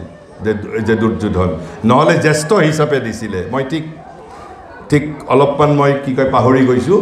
গতিকে দুৰ্যোধনক প্ৰথম সুযোগটো নহয় কৈছে যে নহয় মই তোমাক প্ৰথম সুযোগ দিব নোৱাৰোঁ মই অৰ্জুনকেই মই প্ৰথম সুযোগ দিম কাৰণ অৰ্জুন তোমাতকৈ কনিষ্ঠ হয় মোৰ এতিয়া মনত পৰিছে যে অৰ্জুন কনিষ্ঠ অৰ্জুনে প্ৰথমতে আহিছে নে দ্বিতীয়তে আহিছে সেইভাবে মই অৰ্জুনক প্ৰথম সুযোগটো নিদিওঁ যেহেতু অৰ্জুন তোমাতকৈ সৰু অৰ্জুন তোমাতকৈ কনিষ্ঠ গতিকে প্ৰথম সুযোগটো অৰ্জুনেই পাব দুৰ্যোধনৰ অলপ খঙো উঠিছে কিন্তু কৃষ্ণৰ কথা কৈছে কিন্তু অৰ্জুনক সুধিছে কি লাগিব কোৱা এফালে মই আৰু এফালে মোৰ দেশৰ সমস্ত সৈন্য নাৰায়ণী সেনা আৰু মই অকলে উইদাউট অস্ত্ৰ মই যুদ্ধত কোনো অস্ত্ৰ নধৰোঁ অকল মই থাকিম হয় তুমি মোক ল'ব লাগিব নহয় মোৰ তুমি এই অজেয় অক্ষহুনি নাৰায়ণী সেনা সমস্ত আৰু মই যুদ্ধত থাকিম মোক যিজনে বিচাৰিব কিন্তু মই কোনোদিন অস্ত্ৰ নধৰোঁ অৰ্জুনে কি কৈছে যে মোক কোনো নাৰায়ণী সেনা নালাগে মোক স্বয়ং নাৰায়ণক লাগে আপুনি অস্ত্ৰ ধৰক নধৰক মোক কেৱল আপোনাক লাগে আৰু তেতিয়া দুৰ্যোধনে পেটে বিৰাট হাঁহিছে খুব ভাল পাইছে যিটো ভয় কৰি আছিল যে অৰ্জুনে যদি নাৰায়ণী সেনাটো লৈ যায় যেতিয়া অৰ্জুনে কেৱল শ্ৰীকৃষ্ণক বিচাৰিছে তাকো কেনেকুৱা শ্ৰীকৃষ্ণ অস্ত্ৰহীন শ্ৰীকৃষ্ণ তেতিয়া দুৰ্যোধনে আৰু দেখাত অলপ কৈছে ঠিক আছে মোৰ সৰু ভাই আপোনাক যেহেতু আৰু বিচাৰিছে মোৰ বাবে যেহেতু নাৰায়ণী সেনাই আছে সেইখিনিয়েই মোক দি দিয়ক কিন্তু পেটে খুব ভাল পাইছে যে অৰ্জুন এটা মহামূৰ্খ মহামূৰ্খ এতিয়া বুজি পাইছে যে অৰ্জুনে সমস্ত নাৰায়ণী সেনাকো বাদ দি অৰ্জুনে বিচাৰিছে স্বয়ং নাৰায়ণক আৰু সেই অৰ্জুনক ভগৱানে বাদ দিব আৰু আমিও যদি সেই ধৰণে ভগৱানক বিচাৰিব পাৰোঁ আমাকো ভগৱানে সেইদৰে আমাক নিৰ্বাচন কৰিব কিন্তু আমাৰ দুৰ্ভাগ্য হ'ল আমি ভগৱানক বিচৰাটো অৰ্জুনৰ দৰে নিষ্পাপ নহয় এই যে অৰ্জুনৰ যিটো সমৰ্পণ সেই সমৰ্পণ ভীষ্মৰো নাছিল সেই সমৰ্পণ যুধিষ্ঠিৰৰো নাছিল সেই সমৰ্পণ বিদুৰৰো নাছিল ভগৱানৰ প্ৰতি অকৃত্ৰিম সমৰ্পণ তেওঁৰ সন্মুখত দুটা বিকল্প আছে সমগ্ৰ তেওঁ নাৰায়ণী সেনা শ্ৰীকৃষ্ণৰ অজেয় সেনা শ্ৰীকৃষ্ণৰ স্বয়ং সেনাপতিকো ল'ব পাৰিব আৰু এফালে শ্ৰীকৃষ্ণ নিৰস্ত্ৰ শ্ৰীকৃষ্ণ তথাপিতো অৰ্জুনে বিচাৰিছিল কাক অৰ্জুনে বিচাৰিছে নাৰায়ণক আৰু মই এইখিনি কথাই মই অলপমান আপোনালোকক এতিয়া এইখিনি কথা কৈ অলপ মই তাত্ত্বিক ধৰণে অলপ বুজাত মই যিমান পাৰোঁ সহজতে ক'বলৈ যত্ন কৰিম এই গোটেই কথাখিনি গীতাত শ্ৰীকৃষ্ণই সাৰমৰ্ম হিচাপে কৈছে য'ত গীতাই জ্ঞান কৰ্ম ভক্তি তিনিটাৰ মাজত সমন্বয় কৰিছে জ্ঞান কৰ্ম আৰু ভক্তি যে ভক্তিসকল হ'লেই নহ'ব জ্ঞানো লাগিব যিটো মই ক'লোঁ যে পৃথিৱীৰ মানুহে আটাইতকৈ কাক ভয় কৰে জ্ঞানক ভয় কৰে সেই জ্ঞানৰো প্ৰয়োজন আছে ভক্তিৰো প্ৰয়োজন আছে আৰু জ্ঞান আৰু ভক্তিৰ সমানে সমানে কৰ্মৰো প্ৰয়োজন আছে ধৰ্ম কৰাৰ অৰ্থ এইটো নহয় যে আপুনি নিষ্কৰ্মা হ'ব লাগিব কৰ্মৰো প্ৰয়োজন আছে মই খুব যিমানখিনি পাৰোঁ মই খুব বেছি মই ব্যাখ্যা কৰিবলৈ নাযাওঁ মই সাধাৰণভাৱে আপোনালোকক কিছু আভাস দিম আপোনালোকৰ প্ৰত্যেকৰে ঘৰত নিশ্চয় গীতা আছে আপোনালোকে গীতাৰ সেই শ্লোকবোৰ পঢ়িব নিজে বুজি পাব কাৰণ গীতাৰ শ্লোক বুজিবৰ বাবে গীতাত কোনো দ্ব্যৰ্থ অৰ্থ নাই কাৰণ গীতাই কথাবোৰ কাৰ বাবে কৈছিল বিশ্ববিদ্যালয়ৰ উপাচাৰ্য দাৰ্শনিক ঋষি মুনিৰ বাবে কোৱা নাই সাধাৰণ এজন যোদ্ধাই বুজিব পৰাকৈ কথাখিনি কৈছে সেইবাবেই গীতাৰ মহত্ব দ্বিতীয় মহত্ব গীতা হ'ল সমগ্ৰ উপনিষদৰ সাৰ আৰু উপনিষদ মানে হ'ল সমগ্ৰ বেদৰ সাৰ আকৌ সমগ্ৰ উপনিষদৰ সাৰ হ'ল গীতা অৰ্থাৎ গীতা মানেই ভাৰতবৰ্ষ গীতা যদি পৃথিৱীৰ পৰা নোহোৱা হৈ যায় ভাৰতবৰ্ষও অস্তিত্বহীন হৈ যাব ভাৰতবৰ্ষ মানেই গীতা গীতা অবিহনে ভাৰতবৰ্ষৰো কোনো অস্তিত্ব নাই তেনেহ'লে গীতাই একেবাৰে ইয়াত যদি কোনোবা বিশ্ববিদ্যালয়ৰ ছাত্ৰ থাকিলহেঁতেন তেওঁলোকে আৰু বেছি আনন্দ পালেহেঁতেন গীতাই একেবাৰে এটাতকৈ এটা ওপৰৰ তিনিবিধ জ্ঞানৰ কথা কৈছে তিনিবিধ জ্ঞান যেনেকৈ আমাৰ ভাষাত এটা থাকে গুড বেটাৰ বেষ্ট ইংৰাজীত যেনেকৈ থাকে প্ৰথমটো হ'ল গুড গুডতকৈ ওপৰৰটো হ'ল বেটাৰ বেটাৰৰ ওপৰত হ'ল বেষ্ট ঠিক সেইধৰণে গীতায়ো তিনি ধৰণৰ জ্ঞানৰ কথা কৈছে এইটো যদি কিছুমানে গৱেষণা আৰু সেই তিনিটা জ্ঞান আপুনি এটাৰ পিছত এটা লাহে লাহে যে গোটেইখিনি কথা আজিয়েই আপুনি হৃদয়ংগম কৰিব লাগিব তেনেধৰণৰ কথা নহয় কি কৈছে প্ৰথমতে গীতাই 9 নম্বৰ অধ্যায়ৰ 1 নম্বৰ শ্লোকত 9 নম্বৰ অধ্যায়ৰ 1 নম্বৰ শ্লোকত গীতাই কৈছে বোলে অৰ্জুন শুনা মই তোমাক এতিয়া গুহ্যতম জ্ঞানৰ কথা ক'ম গুহ্যতম জ্ঞান গুহ্যতম শব্দটোৰ অৰ্থ কি সকলোতকৈ গুপ্ত জ্ঞান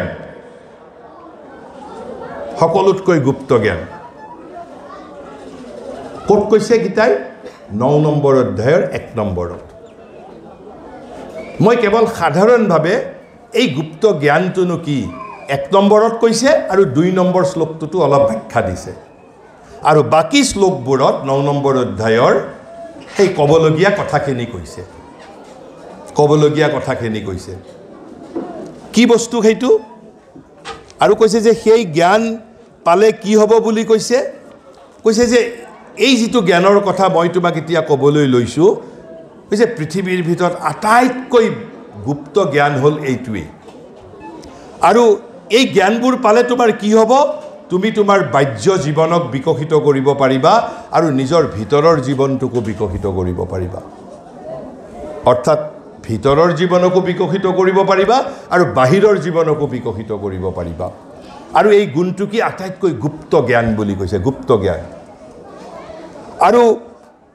এই গুপ্ত জ্ঞানখিনিৰ কথাই, এই গূঢ় কথা ক'বৰ বাবেই মই এতিয়া উদ্যত হৈছোঁ, তোমাক মই ক'ম। অৰ্থাৎ 9 নম্বৰ অধ্যায়টোত বোধহয় প্ৰায় 33টামান শ্লোক আছে। অৰ্থাৎ 3 নম্বৰ শ্লোকৰ পৰা একেবাৰে শেষ অন্তিম শ্লোকটোলৈকে গীতাই অৰ্থাৎ কৃষ্ণই সেই বিষয়ে জ্ঞান দিব। 9 নম্বৰ অধ্যায়ৰ 1 নম্বৰত কৈছে কম বুলি। আৰু কৈছে যে এই যিটো কথা মই ক'ম, এই কথাখিনি হ'ল মোৰ বিষয়ে সমগ্ৰ জ্ঞান। সমগ্ৰং মাম বুলি কৈছে, সমগ্ৰং মাম, মোৰ বিষয়ে সমগ্ৰ জ্ঞান। কিন্তু এই সমগ্ৰং মাম শব্দটো তেওঁ 9 নম্বৰ অধ্যায়ত ব্যৱহাৰ কৰা নাই। তেওঁ ব্যৱহাৰ কৰিছিল 7 নম্বৰ অধ্যায়ৰ 1 নম্বৰ শ্লোকত। আৰু তেতিয়াই গীতাই অৰ্থাৎ শ্ৰীকৃষ্ণই অৰ্জুনক প্ৰতিশ্ৰুতি দি থৈ দিছে যে মোৰ বিষয়ে সমগ্ৰ কথা মই তোমাক যথাসময়ত ক'ম। অৰ্থাৎ 7 নম্বৰ অধ্যায়ৰ 1 নম্বৰ শ্লোকত দিয়া প্ৰতিশ্ৰুতি মতে শ্ৰীকৃষ্ণই 9 নম্বৰ অধ্যায়ত আহি নিজৰ যিটো আটাইতকৈ গূঢ় কথা অৰ্জুনৰ সন্মুখত ব্যক্ত কৰিছে। আৰু এই জ্ঞান পালে কি হ'ব? কৈছে এই জ্ঞান, গীতাৰ ভাষাত কৈছোঁ, বেছি আপোনালোকে যদি বুজিও নাপায় বেছি জোৰ দিবও নালাগে। কৈছে সমস্ত তত্ত্বৰ পূৰ্ণ বিজ্ঞানৰ সৈতে মূল জ্ঞান বুলি কৈছে। অৰ্থাৎ পূৰ্ণ বিজ্ঞানৰ সৈতে মূল জ্ঞান বুলি কৈছে। এই যিটো জ্ঞানৰ কথা তেওঁ এতিয়া ক'বলৈ আৰম্ভ কৰিব। আমি গোটেইবোৰ জ্ঞানৰ কথা নকওঁ, কেৱল মাত্ৰ সেই জ্ঞানৰ তাৎপৰ্যখিনি। আৰু এই তাৎপৰ্যখিনিও মই মোৰ নিজৰ উপলব্ধিৰ পৰা কোৱা নাই আপোনালোকৰ আগত। মই যিজনৰ শিক্ষাৰে শিক্ষিত হৈছোঁ, মাটিৰ পৃথিৱীত দিব্য জীৱনৰ স্বপ্নদ্ৰষ্টা, আন এজন ভাৰতবৰ্ষৰ মহাবিপ্লৱী আছিল, ভাৰতৰ স্বদেশী আন্দোলনৰ নেতা আছিল, শেষত তেওঁ যোগী হৈছিল, মহাযোগী। তেওঁক ঋষি বুলিও নকয়, মহাঋষি বুলি কয়। তেওঁক বিপ্লৱী বুলিও নকয়, মহাবিপ্লৱী বুলি কয়। তেওঁক কবি বুলিও নকয়, তেওঁক মহাকবি বুলি কয়। তেওঁ হ'ল মহাঋষি, মহাযোগী, মহাবিপ্লৱী শ্ৰী অৰবিন্দ। তেওঁৰ শিক্ষাৰেই মই শিক্ষিত হৈছোঁ মূলতঃ। শ্ৰী অৰবিন্দই মাটিৰ পৃথিৱীত তেওঁ কৈছে যে স্বৰ্গ আমি বহুত পাইছোঁ, স্বৰ্গত বহুত মানুহ গৈছে। তেওঁ প্ৰত্যাহ্বান লৈছিল, কি প্ৰত্যাহ্বান? যে মই পৃথিৱীক স্বৰ্গলৈ ৰূপান্তৰিত কৰিম। আৰু সেই শক্তি কৈছে মানুহৰ মাজত আছে। কাৰণ গীতাই কৈ গৈছে বাসুদেৱম সৰ্বম ইতি। যদি সমগ্ৰ জগতেই যদি পৃথিৱী, আমাক স্বৰ্গ কিয় লাগে? আমি আমাৰ পৃথিৱীখনকে স্বৰ্গলৈ ৰূপান্তৰিত কৰিম। আমাক মুখ্য কিয় লাগে? তাতকৈ আমি আমাৰ জীৱনটোকেই ভাগৱত জীৱন বনাই দিম, ভাগৱত জীৱনলৈ ৰূপান্তৰ কৰি দিম। সেইবাবে তেওঁ মুখ্য বিচৰা নাছিল। তেওঁ কৈছিল আমি আমাৰ এই মাটিৰ পৃথিৱীক দিব্য পৃথিৱীলৈ ৰূপান্তৰিত কৰিম, মাটিৰ পৃথিৱীক স্বৰ্গলৈ ৰূপান্তৰিত কৰিম। আৰু আমাৰ এই যিটো সাধাৰণ জীৱন, এই সাধাৰণ জীৱনক আমি ভাগৱত জীৱনলৈ ৰূপান্তৰিত কৰিম, লাইফ ডিভাইন বুলি কৈছে। আৰু তেওঁৰ শিক্ষাৰে মই শিক্ষিত। তেওঁৰ এখন গীতা বিষয়ক কিতাপ আছে, গীতা নিবন্ধ। সেই গীতা নিবন্ধৰ পৰা, গীতা নিবন্ধত এই মহাঋষি শ্ৰী অৰবিন্দই যিটো ব্যাখ্যা দিছে, সেই ব্যাখ্যাৰ পৰাহে মই আপোনালোকক 2-3 আষাৰ কথা কৈছোঁ। মোৰ নিজৰ কথা নহয়। কাৰণ মই গীতাৰ বিষয়ে মই তাৎপৰ্য সন্ধান কৰিব পৰা মই ইমান জ্ঞানী নহয়, মই ইমান সাধনাত এতিয়াও এজন ঋদ্ধ ব্যক্তি নহয়। গতিকে মই মোৰ গুৰুৰ কথাখিনিহে, এই মহাযোগী শ্ৰী অৰবিন্দৰ কিতাপৰ পৰা মই যিখিনি জানিছোঁ, বুজিছোঁ, তাৰেহে মাত্ৰ 2-এটা কথা আপোনালোকৰ ওচৰত ব্যক্ত কৰিছোঁ মই। এই যে অৰ্জুন, মই প্ৰথমতে কৈছিলোঁ যে অৰ্জুনে নিজৰ যুদ্ধ কৰাৰ পৰা বিমুখ হৈছে। অৰ্জুন বিমুখ হৈছে, অৰ্থাৎ ভগৱত নিৰ্দিষ্ট কৰ্তব্য অৰ্জুনে কৰিব খোজা নাই। কিহৰ বাবে কৰিব খোজা নাই? কোনে বিমুখ কৰিছে অৰ্জুনক? অৰ্জুনক অজ্ঞানে বিমুখ কৰিছে। অৰ্জুনক অজ্ঞানে বিমূঢ় কৰিছে, অৰ্জুনক অজ্ঞানে বিমুখ কৰিছে। আৰু কৃষ্ণই কৈছে তুমি এতিয়া মোৰ বিষয়ে যিখিনি কথা তোমাক মই ক'ম সমগ্ৰং মাম, এইখিনি কথা শুনাৰ পিছত কৈছে তোমাৰ যি অজ্ঞানৰ গ্ৰন্থি আছে এয়া ছিন্ন ভিন্ন হৈ যাব। এই অজ্ঞানৰ গ্ৰন্থি ছিন্ন ভিন্ন হৈ যাব। অৰ্থাৎ এই যে 9 নম্বৰ অধ্যায়ৰ গুহ্যতম জ্ঞান মানে কি, এই জ্ঞান শুনাৰ পিছত কৈছে যে অৰ্জুনক কৈছে যে তোমাৰ আৰু কোনো সংশয় নাথাকে, তুমি আৰু বিমূঢ় নোহোৱা, তুমি আৰু বিমুখ নোহোৱা, তোমাৰ অজ্ঞানৰ গ্ৰন্থি যিমান আছে এটাৰ পিছত এটা ছিন্ন ভিন্ন হৈ যাব। আৰু কৈছে এয়াই সকলোৰে ভিতৰত শ্ৰেষ্ঠ জ্ঞান বুলি কৈছে, যে ৰাজবিদ্যা ৰাজগুহ্য বুলি কৈছে, কিং চিক্ৰেট ৰাজবিদ্যা বুলি কৈছে, এইটো ৰাজবিদ্যা বুলি কৈছে। আৰু এই জ্ঞানটো কৈছে কেৱল জ্ঞানেই নহয়, কৈছে এই জ্ঞানটোক তুমি সাধনাৰ দ্বাৰা তুমি নিজে উপলব্ধিও কৰিব পাৰিবা। কেৱল মাত্ৰ মোৰ পৰা শুনিছা, শুনি মানিছা তেনেকুৱা কথাই নহয়। যদি তুমি সাধনা কৰা এই জ্ঞানটো তুমি নিজে উপলব্ধি কৰিবও পাৰিবা। এইখিনি কথা তুমি উপলব্ধি কৰিব পাৰিবা। আৰু কৈছে এয়াই হ'ল জীৱনৰ মূল নীতি, যিটো মই তোমাক ক'বলৈ গৈ আছোঁ। যিখিনি কথা মই ক'বলৈ গৈ আছোঁ এতিয়া, তেনেহ'লে কি বিষয়ে কৈছে মই সাধাৰণভাৱে অলপ আপোনালোকক ক'ব বিচাৰিছোঁ। 9 নম্বৰ অধ্যায়টোত শ্ৰীকৃষ্ণই 1 পৰা 10 নম্বৰ শ্লোকটোৰ ভিতৰত কি কৈছে, তেওঁৰ দেৱত্বৰ যিটো ৰহস্য সেই ৰহস্যৰ বিষয়ে কৈছে। 1 পৰা 10 নম্বৰ শ্লোকৰ ভিতৰত ৰহস্যৰ বিষয়ে কোৱাৰ উপৰি আৰু এটা কথা কৈছে, তেওঁ যে জগতত থাকিও জগতৰ সিপাৰে, তেওঁ জগততো আছে কিন্তু অথচ তেওঁ জগতৰ বাহিৰতো। এই যে জগতৰ বাহিৰতো তেওঁ আছে সেই বিষয়েও তুমি তেওঁৰ ৰহস্যটো উদ্ঘাটন কৰিব পাৰিবা। 1 পৰা 10 নম্বৰলৈ মই যিমানখিনি পাৰোঁ মই সাধাৰণভাৱে বুজাই দিছোঁ। অলপ বুজাই দিওঁতে হয়তো যিহেতু ইংৰাজী কিতাপৰ পৰা কৈছোঁ অলপ বুজাই দিওঁতে ভুল হ'বও পাৰে, কাৰণ ইয়াত সকলো ধৰণৰ ইয়াত শ্ৰোতা আছে। তাৰপিছত কৈছে 11 পৰা 15 নম্বৰ শ্লোকৰ ভিতৰত, অৰ্থাৎ এই 9 নম্বৰ অধ্যায়ত এই যে আমাৰ অজ্ঞানী মানুহৰ যিটো দৃষ্টি আৰু আধ্যাত্মিকভাৱে সিদ্ধ মানুহৰ যিটো দৃষ্টি সেই বিষয়ে কৈছে, যে আধ্যাত্মিকভাৱে যিসকল সিদ্ধ মানুহ তেওঁলোকে একেটা বস্তুকে যি ধৰণে ব্যাখ্যা কৰিব এজন অজ্ঞানীয়ে ভিন্ন ধৰণে ব্যাখ্যা কৰিব। সেই বিষয়ে তেওঁ ক'ত কৈছে 11 পৰা 15 নম্বৰ শ্লোকৰ ভিতৰত। তাৰপিছত 20 পৰা 25 নম্বৰ শ্লোকৰ ভিতৰত তেওঁ কি কৈছে, আমিতো বিভিন্ন সৰু সৰু দেৱতাৰো পূজা কৰোঁ আৰু লগতে একেবাৰে শ্ৰীকৃষ্ণকো পূজা কৰোঁ প্ৰত্যক্ষভাৱে। এই দুটাৰ মাজতনো পাৰ্থক্য কি? এই যে যিবোৰ আমি ডিপাৰ্টমেণ্টেল মিনিষ্টাৰ আৰু চিফ মিনিষ্টাৰ, ডিপাৰ্টমেণ্টেল মিনিষ্টাৰ আৰু প্ৰাইম মিনিষ্টাৰ,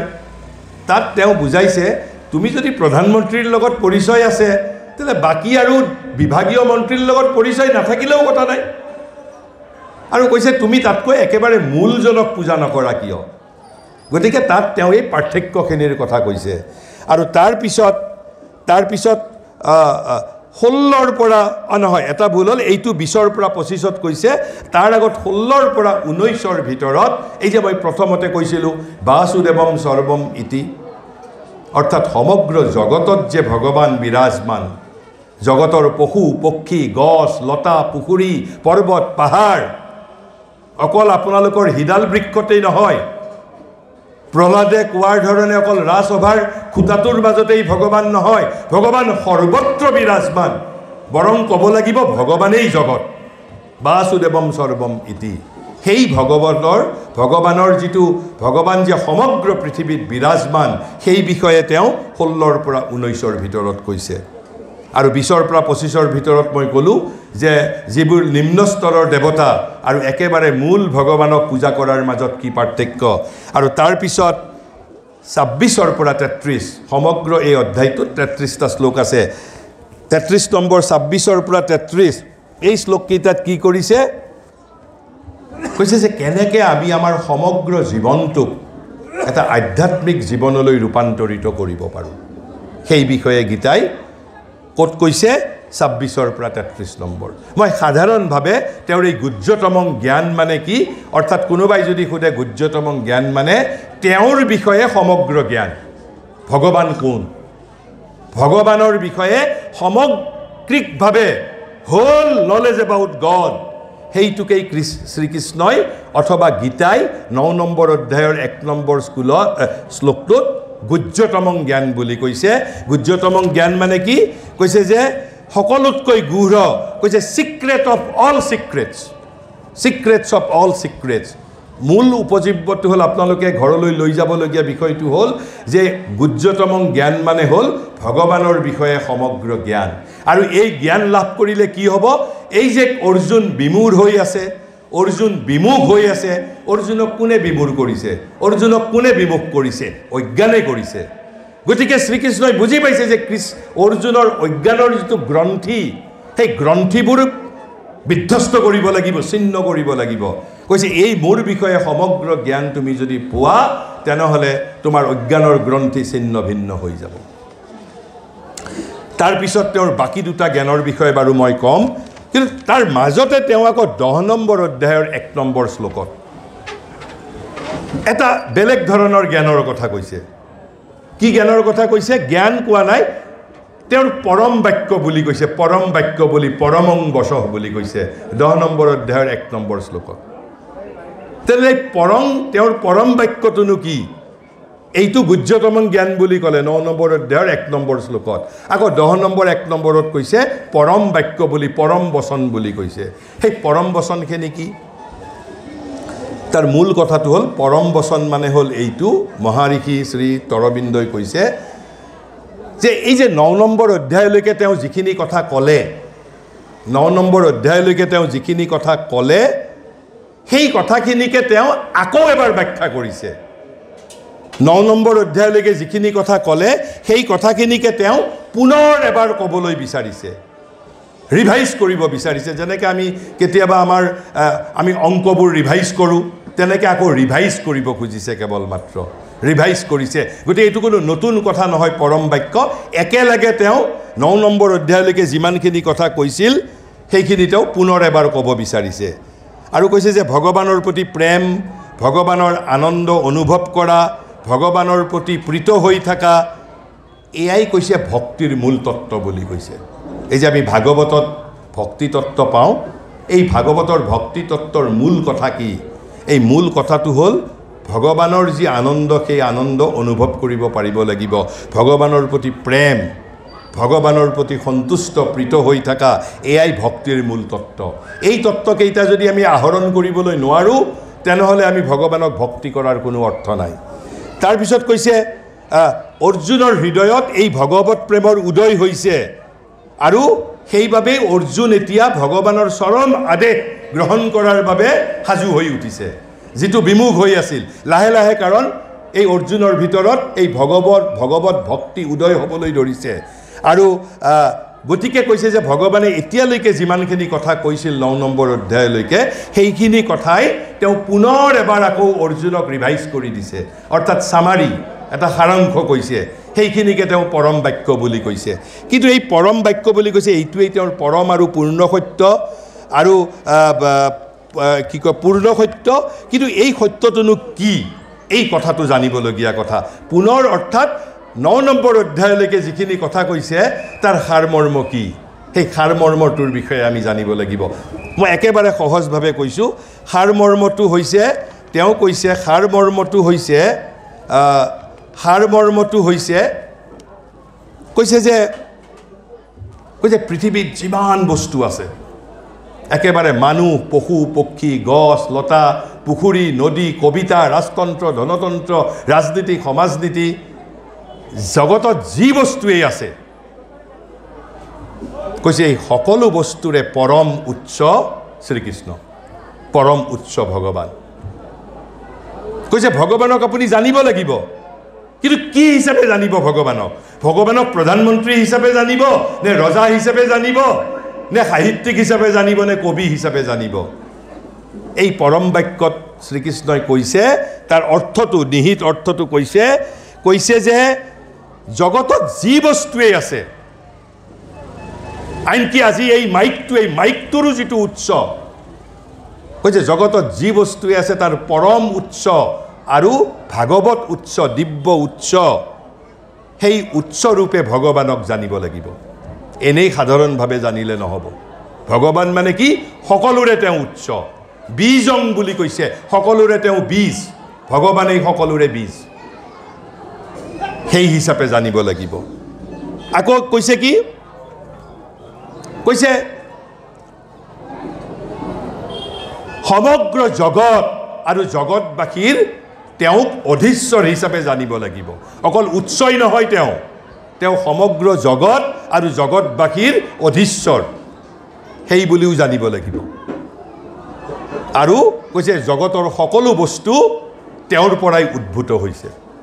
তেওঁ বীজ তেওঁৰ পৰাই উদ্ভূত হৈছে আৰু সমগ্ৰ জগত আৰু জগতবাসীৰ তেওঁ ভগৱান লৰ্ড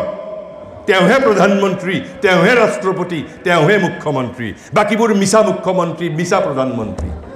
অন্ততঃ গীতাৰ মতে কৈছে সমগ্ৰ জগতৰ অধীশ্বৰ কোন শ্ৰীকৃষ্ণই কৈছে মই সমগ্ৰ জগতবাসীৰ অধীশ্বৰ কোন মই এই বুলি ভগৱানক জানিব লাগিব আৰু জানি সেই ভগৱানক পূজা কৰিব লাগিব সেই ভগৱানক আৰাধনা কৰিব লাগিব আৰু এই আৰাধনাই উচ্চতম কৈছে যে এয়াই ভগৱানৰ প্ৰতি উচ্চতম জ্ঞান উচ্চতম আৰাধনা বুলি কৈছে যদি ভগৱানক আমি সকলো বস্তুৰ উৎস বুলি জানো জগত আৰু জগতবাসীৰ অধীশ্বৰ বুলি যদি জানো এয়াই পৰম জ্ঞান বুলি কৈছে কিন্তু আমি এইটো কেৱল মানসিকভাৱে জানিলেই নহ'ব আমি উপলব্ধি কৰিব পাৰিব লাগিব আৰু তাৰ পিছত কৈছে জ্ঞান আৰু ভক্তিৰ সমন্বয়ক তেওঁ সৰ্বশ্ৰেষ্ঠ যোগ বুলি কৈছে অৰ্থাৎ গীতাই 1 নম্বৰ অধ্যায়ৰ পৰা 6 নম্বৰ অধ্যায়লৈকে জ্ঞান আৰু কৰ্মৰ সমন্বয় কৰিছে আৰু 7 নম্বৰ অধ্যায়ৰ পৰা 12 নম্বৰ অধ্যায়লৈ জ্ঞান আৰু ভক্তিৰ সমন্বয় কৰিছে আৰু শ্ৰীকৃষ্ণই কৈছে আটাইতকৈ সৰ্বোত্তম যোগ কি জ্ঞান আৰু ভক্তিৰ যোগ এই আসন প্ৰাণায়ামো সৰ্বোত্তম যোগ নহয় বুলি কৈছে আসন প্ৰাণায়াম এইবোৰ সৰ্বোত্তম যোগ নহয় সৰ্বোত্তম যোগ কি বুলি কৈছে জ্ঞান আৰু ভক্তিৰ যোগ যদি আপুনি ভগৱানৰ সৈতে যুক্ত হ'ব বিচাৰিছে আটাইতকৈ সৰ্বোত্তম যোগ গীতাৰ মত অনুসৰি এয়া হ'ল জ্ঞান আৰু ভক্তিৰ যোগ জ্ঞান আৰু ভক্তি সেইবাবে মই প্ৰথম ভক্তিৰ কথা কৈছোঁ জ্ঞানৰ কথা কৈছোঁ এতিয়া এইটো হ'ল আমি গুহ্যতম জ্ঞানৰ কথা ক'লোঁ আৰু তাৰ পিছত ভগৱানৰ পৰম বাক্য মই একেবাৰে গীতাৰ সাৰমৰ্মখিনি কৈ আছোঁ এতিয়া মই তিনিবিধ জ্ঞানৰ কথা কৈছিলোঁ নহয় পৰম বাক্যটো আপুনি বাদ দিয়ক পৰম বাক্যটো কেৱল ৰিভিজন কৰিছে পুনৰ ব্যক্ত কৰিছে মূল কথাটো হ'ল 9 নম্বৰ অধ্যায়ত গুহ্যতম জ্ঞান বুলি কৈছে তাৰ পিছত একেবাৰে শেষ অধ্যায়ত গীতাই 18 নম্বৰ অধ্যায়ৰ 61 নম্বৰ শ্লোকত গীতাৰ যদি আপুনি আন একো অধ্যায় নপঢ়ে মাত্ৰ 18 নম্বৰ অধ্যায়ৰ 61 নম্বৰ শ্লোকৰ পৰা 66 নম্বৰ শ্লোক এই 6টা শ্লোক যদি আপুনি হৃদয়ঙ্গম কৰিব পাৰে আপোনাক আৰু আন একো জ্ঞান নালাগে মাত্ৰ 7 শ্লোক যদি আপুনি বুজিও নাপায় 18 নম্বৰ অধ্যায়ৰ 61 নম্বৰৰ পৰা 66 নম্বৰলৈ কি কৈছে তাত 18 নম্বৰ অধ্যায়ৰ 61 নম্বৰ সেই জ্ঞানটোক কি বুলি কৈছে জানেনে কৈছে গুহ্যতৰং প্ৰথমটোক কৈছিল গুহ্যতম এতিয়া যেটো জ্ঞানৰ কথা শ্ৰীকৃষ্ণই ক'বলৈ গৈছে এইটো কৈছে গুহ্যতৰং কৈছে গুহ্যতমতকৈও গুহ্যতম বুলি কৈছে দেখাত কিন্তু আপোনালোকৰ সহজ কথা যেন লাগিব কিন্তু কৈছে শ্ৰী অৰবিন্দই কৈছে এই কথাটো যেদিনাখন আপুনি উপলব্ধি কৰিব পাৰিব হৃদয়ঙ্গম কৰিব পাৰিব সেই মুহূৰ্ততেই আপোনাৰ জীৱন ৰূপান্তৰিত হ'ব আৰু তেতিয়া আপুনিও ক'ব জ্যোতিপ্ৰসাদ আগৰৱালাৰ দৰে ৰূপান্তৰেহে মাথো জগত ধুনীয়া কৰে এই মোৰ গায়ত্ৰী মন্ত্ৰ ৰূপান্তৰ আমি পৃথিৱীত আহিছোঁ নিজক পৰিৱৰ্তিত কৰিবৰ বাবে ৰূপান্তৰিত হ'বৰ বাবে সেই মুহূৰ্ততে আপোনাৰ জীৱন ৰূপান্তৰিত হৈ যাব যেটো জ্ঞানৰ বিষয়ে এতিয়া ক'বলৈ গৈছে সেই জ্ঞানটোক নাম দিছে কি গুহ্যতৰম প্ৰথমবিধ আছিল গুহ্যতম অৰ্থাৎ তেওঁৰ বিষয়ে জ্ঞান সমগ্ৰং মাম তেওঁৰ বিষয়ে সমগ্ৰ জ্ঞান সেইটো হ'ল গুহ্যতমং জ্ঞান তাৰপিছত কৈছে গুহ্যাত গুহ্যতমং কৈছে মোৰ সিক্ৰেট দেন দি সিক্ৰেট আগৰটো আছিল সিক্ৰেট অফ অল সিক্ৰেটছ এইটো হ'ল মোৰ সিক্ৰেট দেন অল সিক্ৰেটছ মোৰ সিক্ৰেট গুহ্যাত গুহ্যতৰং আৰু সেইটো ক'ত কৈছে 63 নম্বৰ শ্লোকত কৈছে কিন্তু 61 আৰু 62 নম্বৰ শ্লোকত কথাখিনি কৈছে কৈ এই 61 আৰু 62 নম্বৰৰ শ্লোকৰ কথাখিনিয়ে যে তেওঁৰ গুহ্যাত গুহ্যতৰং জ্ঞান সেইটো তেওঁ 63 নম্বৰ শ্লোকত অভিব্যক্ত কৰিছে কি জ্ঞান 61 আৰু 62 জ্ঞানটো কি 61 জ্ঞানটোৱে জ্ঞান 62ত কেৱল পৰামৰ্শ এটা আৰু 63ত সেইটোৱেই যে তেওঁৰ গুহ্যাত গুহ্যতৰং জ্ঞান সেই কথাখিনি কৈছে ভগৱান ক'ত আছে আমিতো ইমান দিন ক'লোঁ যে হিদল বৃক্ষৰ চতুৰ্পাশে চতুৰ্ভাজ মূৰ্তিৰ আবিৰ্ভূত হয় তাৰ আমি ব্যাখ্যা কি দিলোঁ প্ৰহ্লাদৰ কথা ক'লোঁ গীতাই ক'লে যে বাসুদেৱম সৰ্বম ইতি সমগ্ৰ জগত মানেই বাসুদেৱ আৰু অৰ্জুনক বিৰাট ৰূপ প্ৰদৰ্শনৰ সময়ত সেই বিশ্বৰূপ শ্ৰীকৃষ্ণই নিজৰ বিশ্বৰূপ প্ৰদৰ্শন কৰিছে কিন্তু ভগৱান কেৱল মাত্ৰ জগততেই থাকে নেকি এটাতো ভগৱানৰ ঘৰ ক'ত আছে বৈকুণ্ঠত আছে আমি জানো অৰ্থাৎ এই জগতৰ সিপাৰে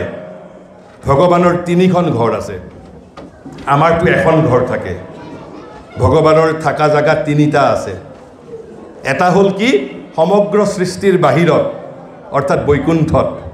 অতীন্দ্ৰিয় জগত হয়নে যেটো নিৰ্গুণ অব্যক্ত তাত তেওঁ কোনো ৰূপ নলয় অৰূপ হিচাপে থাকে আৰু জগতত তেওঁ জগত বিশ্বৰূপী ভগৱান হৈছে বিশ্বৰূপী নাৰায়ণ হৈছে সমগ্ৰ বিশ্বতে তেওঁ বিৰাজমান আপুনি গছতো পাব পুখুৰীটো পাব আপুনি নদীটো পাব পৰ্বতটো পাব সকলোৰে মাজত পাব আৰু 3 নম্বৰ আৰু এখন ঘৰ আছে সেই ঘৰখন কি ভগৱানক আপুনি নিজৰ ভিতৰত সুমুৱাই ৰাখিছে কৈছে ভগৱানে 7.5 কোটি মানুহৰ হৃদয়ৰ ভিতৰত বিৰাজমান আৰু এইটোকে শ্ৰীকৃষ্ণই কৈছে মোৰ গুহ্যাত গুহ্যতৰং জ্ঞান শ্ৰীকৃষ্ণ ইজ উইদিন ইউ কোনো ব্ৰাহ্মণ নালাগে আপোনাক কোনো ঋষিক নালাগে কোনো পণ্ডিতক নালাগে কোনো পূজা কৰিব নালাগে কোনো যজ্ঞ কৰিব নালাগে কেৱল যদি মাত্ৰ শ্ৰীকৃষ্ণ যে আপোনাৰ হৃদয়ৰ ভিতৰত আছে এই বাক্যশাৰী এই কথাটো যিদিনা আপুনি অনুভৱ কৰিব সিদিনা আপুনি সমস্ত বেদতকৈও বেছি জ্ঞান লাভ কৰিব একো উপনিষদ পঢ়িব নালাগে আৰু কেৱল মাত্ৰ যদি শ্ৰীকৃষ্ণই কি কৈছে ঈশ্বৰ সৰ্বভূতানাং হৃদ্দেশে অৰ্জুন তিষ্ঠতি ক'ত কৈছে একেবাৰে গীতা কোৱাৰ শেষত 18 নম্বৰ অধ্যায়ৰ 78 নম্বৰ শ্লোকত গীতা শেষ হৈছে 61 নম্বৰ শ্লোকত কৈছে ঈশ্বৰ সৰ্বভূতানাং হৃদ্দেশে অৰ্জুন তিষ্ঠতি ভ্ৰাময়ন সৰ্বভূতানি যন্ত্ৰৰুহুৰানি মায়য়া যেন আপুনি যন্ত্ৰৰ ওপৰত আৰোহ কৰা এজন আৰোহণকাৰী আপোনাক ভগৱানে ভিতৰত থাকি আপোনাক পৰিচালিত কৰিছে ভিতৰত থাকি পৰিচালিত কৰিছে আৰু আছে অকল এইটো শ্লোকেই নহয় কেইবাটাও শ্লোকত ভগৱানে বাৰে বাৰে কৈছে মই মানুহৰ ভিতৰত থাকো আপোনাক কোনো শিক্ষকে জ্ঞান নিদিয়ে আপোনাৰ অজ্ঞান মই নাশ কৰোঁ মই ভিতৰত থাকি মই একমাত্ৰ গুৰু পৃথিৱীৰ মানুহৰ হি ৰাজনীতি বিজ্ঞানেই হওক পদাৰ্থ বিজ্ঞানেই হওক মহাকাশ বিজ্ঞানেই হওক ৰসায়ন বিজ্ঞানেই হওক একমাত্ৰ গুৰু পৃথিৱীৰ মানুহৰ মই ভিতৰত থাকি অজ্ঞান নাশ কৰোঁ শিক্ষকসকল হ'ল কেৱল বাহ্য এটা সাহায্য যোগাযোগকাৰী মোৰ প্ৰতিভূ মোৰ প্ৰতিনিধি মোৰ ৰিপ্ৰেজেণ্টেটিভ আচল গুৰু মই অজ্ঞান মই নাশ কৰোঁ মানুহৰ কিন্তু মোক মানুহে উপলব্ধি কৰিব পাৰিব লাগিব যে মই মানুহৰ ভিতৰত আছোঁ আৰু তাৰ পিছত 22 নম্বৰ শ্লোকত 62 নম্বৰ শ্লোকত ভগৱানে কৈছে আপোনালোকে এই কথাটো গুৰুত্ব দিবলৈ কৈছে তুমি কেৱল মাত্ৰ অৰ্জুনক কৈছে সেইজন ভগৱানৰ শৰণাপন্ন হোৱা কোনজন ভগৱানৰ যিজন ভগৱানৰ বিষয়ে মই 61 নম্বৰ শ্লোকত ক'লো কোনজন ভগৱান ঈশ্বৰ সৰ্বভূতানাং হৃদ্দেশে অৰ্জুন তিষ্ঠতি তুমি বৈকুণ্ঠত থকা ভগৱানৰ শৰণ ল'ব নালাগে তুমি মন্দিৰত থকা ভগৱানজনৰ শৰণ ল'ব নালাগে তোমাৰ হৃদয়ত যিজন ভগৱান বিৰাজমান কি বুলি কৈছে 62 নম্বৰ শ্লোকত কৈছে তমেব শৰণং গচ্ছ সৰ্বভাৱেন ভাৰত ভাৰত মানে অৰ্জুনক কৈছে সৰ্বভাৱে ন পূৰ্ণৰূপে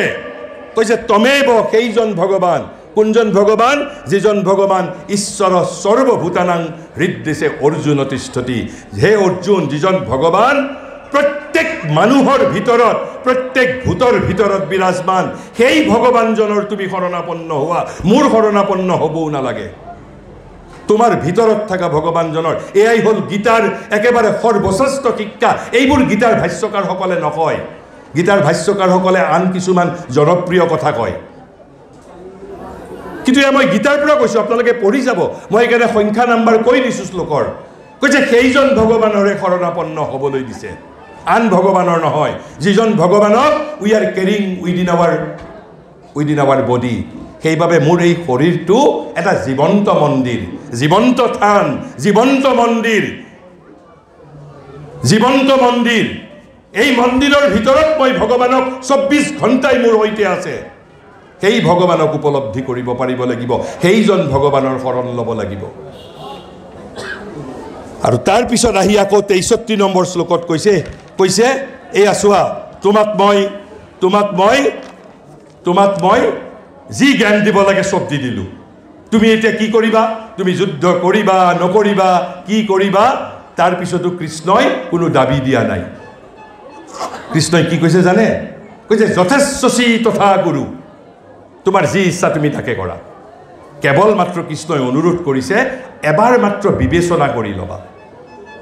কৈছে এবাৰ বিবেচনা কৰি লোৱা লৈ তুমি মোৰ উপদেশ গ্ৰহণ কৰিবা নে নকৰিবা এয়া তোমাৰ কথা কৈছে যথা ইচ্ছা তথা গুৰু যথেচ্ছচি তথা গুৰু ইয়াতকৈ স্বাধীনতা ধাৰ্মিক স্বাধীনতা আধ্যাত্মিক স্বাধীনতা পৃথিৱীৰ কোনো ধৰ্মই মানুহক দিয়া নাই কোনো ধৰ্মই দিয়া নাই গতিকে 63 নম্বৰ শ্লোকতে গীতা শেষ হৈ যাব লাগিছিল কিন্তু কৃষ্ণ ভগৱান ইমান ভক্তৰ প্ৰেমিক ইমান ভক্তৰ কথা চিন্তা কৰে আকৌ মই 64 নম্বৰ শ্লোকত কি কৈছে জানেনে 64 নম্বৰ শ্লোকত কৈছে হে অৰ্জুন তোমাক মই গুহ্যতম জ্ঞান দিলোঁ গুহ্যতম জ্ঞান দিলোঁ কিন্তু তুমি মোৰ বৰ প্ৰিয় তোমাক এইবাৰ মই একেবাৰে মোৰ পৰম বাক্য কম সৰ্বগুহ্যতম কৈছে এই জ্ঞানৰ পিছত আৰু মোৰ কোনো জ্ঞান নাই মই সব চাফা কৰি দিছোঁ তোমাক প্ৰথমতে গুহ্যতম অৰ্থাৎ সমগ্ৰং মাম মোৰ বিষয়ে সকলো দ্বিতীয়ত কৈছে গুহ্যতম জ্ঞানম সেয়া হ'ল কি ঈশ্বৰ সৰ্বভূতানাং হৃদদেশে অৰ্জুন তিষ্ঠতি গীতাৰ বিষয়ে বাকী কথা যদি হৃদয়ঙ্গম কৰিব নোৱাৰে এই কথাকেইটা হৃদয়ঙ্গম কৰিলে আপুনি পৃথিৱীৰ ভিতৰত গীতাৰ বিষয়ে জানা একেবাৰে উচ্চতম পণ্ডিতজনতকৈ আপুনি নিজক বেছি জ্ঞানী বুলি ভাবিব পাৰিব সাহসৰ সৈতে তাৰ পিছত আকৌ 64 নম্বৰত কৈছে নাই তোমাক মই এবাৰ মোৰ পৰম বাক্যটো কম সৰ্বগুহ্যতম ইয়াত যদি সংস্কৃতৰ ছাত্ৰ থাকিলেহেঁতেন কি সুন্দৰ বাক্য সুন্দৰ শব্দ গুহ্যতম গুহ্যতম তাৰ পিছত কৈছে সৰ্বগুহ্যতম এটাতকৈ এটা ওপৰৰ যেনেকৈ গুড বেটাৰ বেষ্ট সেই জ্ঞানটো কি তাতে দুটা শ্লোক আছে 65 আৰু 66 নম্বৰ শ্লোক 65 আৰু 66 নম্বৰ শ্লোক এই 65 নম্বৰ শ্লোকৰ অৰ্ধাংশ তেওঁ 9 নম্বৰ অধ্যায়তো কৈছে দুবাৰ কৈছে অকল সেইখাৰী বাক্যই গীতাত দুবাৰ ব্যক্ত হৈছে কি কৈছে মন্মনা ভৱ মদ্ভক্তু মদ্যাজি মাং নমস্কুৰু কৈছে মন্মনা ভৱ মদ্ভক্তু মদ্যাজি মাং নমস্কুৰু ইয়াতেই গীতাই এই শ্লোকটোতেই জ্ঞান কৰ্ম আৰু ভক্তিৰ মাজত সমন্বয় কৰিছে কৈছে মন্মনা ভৱ বি মি মাইণ্ডেড জ্ঞান যোগ মন্মনা ভৱ বি মি মাইণ্ডেড তুমি মুখ্যমন্ত্ৰী কেন্দ্ৰিক হ'ব নালাগে প্ৰধানমন্ত্ৰী কেন্দ্ৰিক হ'ব নালাগে ৰাজনৈতিক দল কেন্দ্ৰিক হ'ব নালাগে মহিলা সমিতি কেন্দ্ৰিকো নালাগে হ'ব মন্মনা ভৱ মোক ভাবি থাকা 24 ঘণ্টা মন্মনা ভৱ দিছ ইজ দি জ্ঞান যোগ মন্মনা ভৱ তাৰ পিছত কৈছে মদভক্তু কেৱল মোৰ ভক্ত হোৱা মদভক্তু তৃতীয়তে কৈছে মদ্যাজি কেৱল মোৰ বাবে কৰ্ম কৰা আৰু কাক নমস্কাৰ কৰিবা প্ৰধানমন্ত্ৰীক কৰিব কোৱা নাই ৰাষ্ট্ৰপতিক কৰিবও কোৱা নাই বিচাৰপতিক কৰিবও কোৱা নাই উপাচাৰ্যক কৰিবও কোৱা নাই কৈছে মাং নমস্কুৰু মোক নমস্কাৰ কৰা মোক প্ৰণতি কৰা কৈছে মন্মনা ভৱ মদভক্তু মধ্যাজী মাং নমস্কুৰু ইয়াত জ্ঞান যোগ ভক্তি যোগ কৰ্ম যোগ আৰু তেতিয়া আপুনি চাব পিছৰ শাৰী বাক্যত ভগৱানে কি কৈছে জানে কৈছে হে অৰ্জুন মই প্ৰতিজ্ঞা কৰি কৈছো অৰ্জুনৰ সন্মুখত ভগৱানে কৈছে তুমি যদি এইকেইটা কাম কৰিব পাৰা মন্মনা ভৱ মদভক্তু মধ্যাজী মাং নমস্কুৰু কি বুলি কৈছে মাম এব এশ্বস্যি সত্যম তে প্ৰতিজানে প্ৰিয় অসি মে অৰ্থাৎ কৈছে যে মই তোমাক প্ৰতিজ্ঞা কৰি কৈছো ভগৱানে প্ৰতিজ্ঞা কৰা বুলি কৈছে যে মই প্ৰতিজ্ঞা কৰি কৈছো তুমি মোক পাবা মই মিছা কথা কোৱা নাই এজন ভক্তৰ ওচৰত মানুহৰ আগত ভগৱানে কৈছে কি শৰ্ত দিছে যে মন্মনা ভৱ মদভক্তু মধ্যাজী মাং নমস্কুৰু মোক নমস্কাৰ কৰা মোৰ হৈ কাম কৰা মোৰ ভক্ত হোৱা আৰু মোৰ প্ৰতি মন্মনা ভৱ মোক লৈ পেলাই তুমি অভিনিবিষ্ট হৈ থাকা যেনেকৈ মই ক'লো সেইভাবে নাস্তিকজনেও যদি ভগৱানক বিৰোধিতা কৰি ভগৱান কেন্দ্ৰিক যদি হৈ থাকিব পাৰে সেইও খুব ভাল কথা ভণ্ড ভক্ত হোৱাত কৰি একেবাৰে শক্তিশালী যদি নাস্তিক হৈও থাকিব পাৰে অৰ্থাৎ ভগৱানক মন্মনা ভৱ তেওঁ ভগৱানক ঠিক আছে অলপ ঋণাত্মকভাৱে আছে এয়া হ'ল তেওঁৰ সৰ্বগুহ্যতম জ্ঞানৰ এটা অংশ আৰু তাৰ পিছত ৬৬ নম্বৰ শ্লোক এইটোৱে গীতাৰ আচলতে অন্তিম শ্লোক যদিও তাৰ ১২টা শ্লোকৰ পিছত সেই গৈছে সেইটো গীতা কাৰ আগত ক'ব কাৰ আগত নক'ব ইত্যাদি ইত্যাদি বিষয়ক এই ৬৬ নম্বৰৰ পিছত আৰু জ্ঞান নাই কিন্তু আচলতে জ্ঞান নোহোৱা নহয় একেবাৰে ৬৭ৰ পৰা ৭৮লৈকেও প্ৰত্যেকটাত জ্ঞান আছে শেষত কি কৈছে ৬৬ নম্বৰত কৈছে সৰ্বধৰ্মং পৰিত্যাজ্য মামেকং শৰণং ব্ৰজ সৰ্বধৰ্ম পুত্ৰ ধৰ্ম মাতৃধৰ্ম পিতৃধৰ্ম ৰাষ্ট্ৰধৰ্ম সৰ্বধৰ্ম কিন্তু এইবোৰ ক্ৰমিক এটাৰ পিছত এটা you have to be qualified প্ৰথমতে আপুনি গুহ্যতম জ্ঞান একেদিনাই আপোনাক সেই কথা কৰিব কোৱা নাই কৈছে সৰ্বধৰ্ম পৰিত্যাজ্য মামেকং শৰণং ব্ৰজ আৰু কৈছে মই তোমাক কি বুলি কৈছে অহম ত্বাং সৰ্বপাপেভ্য মুক্ষয়েস্যামি মা শুচ কৈছে তুমি দুখ নকৰিবা তোমাক মই সকলো পাপৰ পৰা মুক্ত কৰি দিম এয়াই হ'ল গীতাৰ এই ত্ৰিবিধ জ্ঞান আপোনালোকে গ্ৰহণ কৰিব নকৰিব সেয়া আপোনালোকৰ ওপৰত কথা কিন্তু ইয়াৰ বাহিৰেও মই আৰু তিনিটা জ্ঞানৰ কথা গীতাত কৈ যাওঁ সেই তিনিটা জ্ঞানো সহজ জ্ঞান নহয় এটা হ'ল ১২ নম্বৰ অধ্যায়ৰ ১২ নম্বৰ শ্লোক এটা ১৮ নম্বৰৰে ৭৩ নম্বৰ শ্লোক আৰু এটা ১৮ নম্বৰ অধ্যায়ৰে একেবাৰে গীতাৰ অন্তিম শ্লোক কিন্তু এই অন্তিম শ্লোকটো ভগৱানে কোৱা নাই কাৰ শ্লোক এইটো সঞ্জয়ৰ শ্লোক সঞ্জয়ৰ বক্তব্য কৃষ্ণৰ বক্তব্য নহয় কিন্তু মোৰ দৃষ্টিত গীতাৰ একেবাৰে শেষ যিটো কথা যিটো একেবাৰে ক'বলৈ গ'লে যিটো একেবাৰে কি বুলি ক'ম যিটো সিক্ৰেট গীতাৰ মূল সিক্ৰেটটো কি জানি মোৰ দৃষ্টিত ৭৮ নম্বৰ শ্লোকত ব্যক্ত হৈছে সেইটো কি শ্লোক ৭৮ নম্বৰত ধৃতৰাষ্ট্ৰক কৈছে কোনে অৰ্জুনে সঞ্জয়ে যুদ্ধ আৰম্ভই হোৱা নাই ধৃতৰাষ্ট্ৰই সুধিছিল যে এই যুদ্ধত কোনে বিজয় লাভ কৰিব সঞ্জয়ে যুদ্ধ আৰম্ভ নহওঁতেই কৈছে যে যিফালে ধনুৰ্ধৰ অৰ্জুন আছে আৰু যিফালে যোগেশ্বৰ কৃষ্ণ আছে সেইফালেই সমৃদ্ধি সেইফালেই বিজয় সেইফালেই সমস্ত আন কোনেও জয়লাভ কৰিব নোৱাৰে কৈছে যিফালে যোগেশ্বৰ কৃষ্ণ আৰু ধনুৰ্ধৰ অৰ্জুন আছে মোৰ দৃষ্টিত এয়া গীতাৰ সৰ্বশ্ৰেষ্ঠ জ্ঞান আৰু তাৰ পিছত ১৮ নম্বৰৰ ৭৩ নম্বৰ শ্লোক ৬৬টো ভগৱানে ক'লে শেষ কৰিলে ৭৩ নম্বৰটো কাৰ বক্তব্য স্বয়ং অৰ্জুনৰ বক্তব্য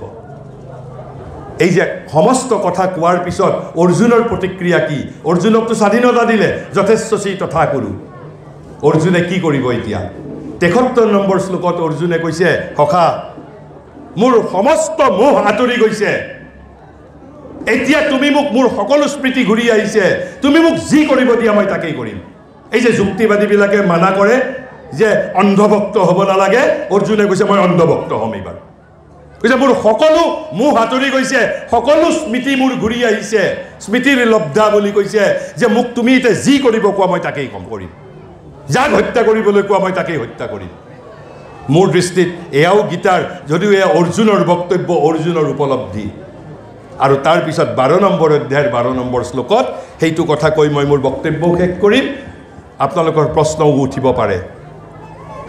একেবাৰে টান কথা কম, 12 নম্বৰ অধ্যায়ৰ 12 নম্বৰ শ্লোক। আপোনালোকে মোক ভাল নাপাব, কিন্তু তেতিয়া আপোনালোকৰ প্ৰশ্ন কাৰোবাৰ মনত উত্থাপিত হ'ব পাৰে যে গীতাই এইবোৰ কথা ক'লে, কিন্তু কেনেকৈ কৰিম, কেনেকৈ কৰিম, কেনেকৈ মই এইবোৰ হাচিল কৰিম? আমাৰ চবৰে মনত সেইটো এটা জিজ্ঞাসা থাকে, কেনেকৈ কৰিম? আৰু যিটো কথা মই ক'বলৈ যাম, অৰ্থাৎ মই ক'বলৈ যাম মানে গীতাই কৈছে 12 নম্বৰ অধ্যায়ৰ 12 নম্বৰ শ্লোকত। অৰ্জুনে সুধিছে কৃষ্ণক, বোলে সখা মই এইবোৰ কেনেকৈ মই আধ্যাত্মিকভাৱে মই নিজক বিকশিত কৰিব পাৰিম? উপায় কি? মই কিবা বিশ্ববিদ্যালয়ত এডমিশ্যন ল'ব লাগিব নেকি, নে কোনোবা গুৰুৰ ওচৰত যাব লাগিব নেকি? কৃষ্ণই কৈছে নালাগে, তুমি কেৱল অভ্যাস কৰা। এইটোত কোনো সমস্যা নাই, অভ্যাস কৰাত আমি কোনো আপত্তি নকৰোঁ। প্ৰথমটো গীতাৰ উপদেশ হ'ল অভ্যাস কৰা, অভ্যাসে ন। দ্বিতীয়তে অৰ্জুনে কৈছে নাই, অভ্যাসটো ইমান কৰি থাকিব নোৱাৰি, সদায় সদায় পঢ়ি থাকিব নোৱাৰি, সদায় সদায় অভ্যাস কৰাটো দিগদাৰী কথা, তাতকৈ মোক সহজ উপায় দিয়া। বোলে হয় নেকি? তেনেহ'লে তুমি জ্ঞান অৰ্জন কৰা। যদি অভ্যাস কৰিব নোৱাৰা তেনেহ'লে তুমি জ্ঞান অৰ্জন কৰিব লাগিব। অৰ্জুনে কৈছে নাই, মোৰ দ্বাৰা জ্ঞান অৰ্জন কৰাও সম্ভৱ নহয়। বোলে হয় নেকি? গীতাই এইবাৰো এটা উপায় দিছে, যদি তুমি অভ্যাসো কৰিব নোৱাৰা, জ্ঞান অৰ্জনো কৰিব নোৱাৰা, তেনেহ'লে তুমি ধ্যান কৰা, তেনেহ'লে তুমি ধ্যান কৰা। অৰ্জুনে কৈছে নাই, ধ্যানো মোৰ দ্বাৰা সম্ভৱ নহ'ব, তাতকৈও মোক সহজ উপায় দিয়া। তেতিয়া গীতাই কৈছে তেনেহ'লে তোমাৰ নিজৰ বাসনা ত্যাগ কৰা। তোমাৰ বাসনা যদি ত্যাগ কৰিব পাৰা, তুমি জ্ঞান অৰ্জন নকৰিলেও হ'ব, তুমি ধ্যান নকৰিলেও হ'ব, তুমি অভ্যাস নকৰিলেও হ'ব। এইখিনি কৈ মই শ্ৰীকৃষ্ণৰ ওচৰত প্ৰাৰ্থনা জনাইছোঁ। আপোনালোকে আজি এই দৈৱ সংযোগত আমি আপোনালোকৰ ওচৰত কিমান সাৱলীলভাৱে যিখিনি কথা মই ব্যক্ত কৰিছোঁ, আপোনালোক কিমান উপকৃত হৈছে মই নাজানো, কিন্তু যদি এজনো যদি উপকৃত হয় তেনেহ'লে সেয়াই হ'ব মোৰ সাৰ্থকতা। ভগৱানে আপোনালোকৰ ভক্ত হৃদয় আৰু উদ্বোধিত কৰক, তাৰ বাবে ভগৱান শ্ৰীকৃষ্ণৰ ওচৰত প্ৰাৰ্থনা কৰি আপোনালোকৰ এই অনুষ্ঠান উত্তৰোত্তৰ সমৃদ্ধ হওক। আৰু সমূহ কৰ্মকৰ্তাক মই মোৰ পুনৰ আন্তৰিক ধন্যবাদ, কৃতজ্ঞতা জনাই মোৰ বক্তব্য সামৰণি মাৰিছোঁ। ধন্যবাদ।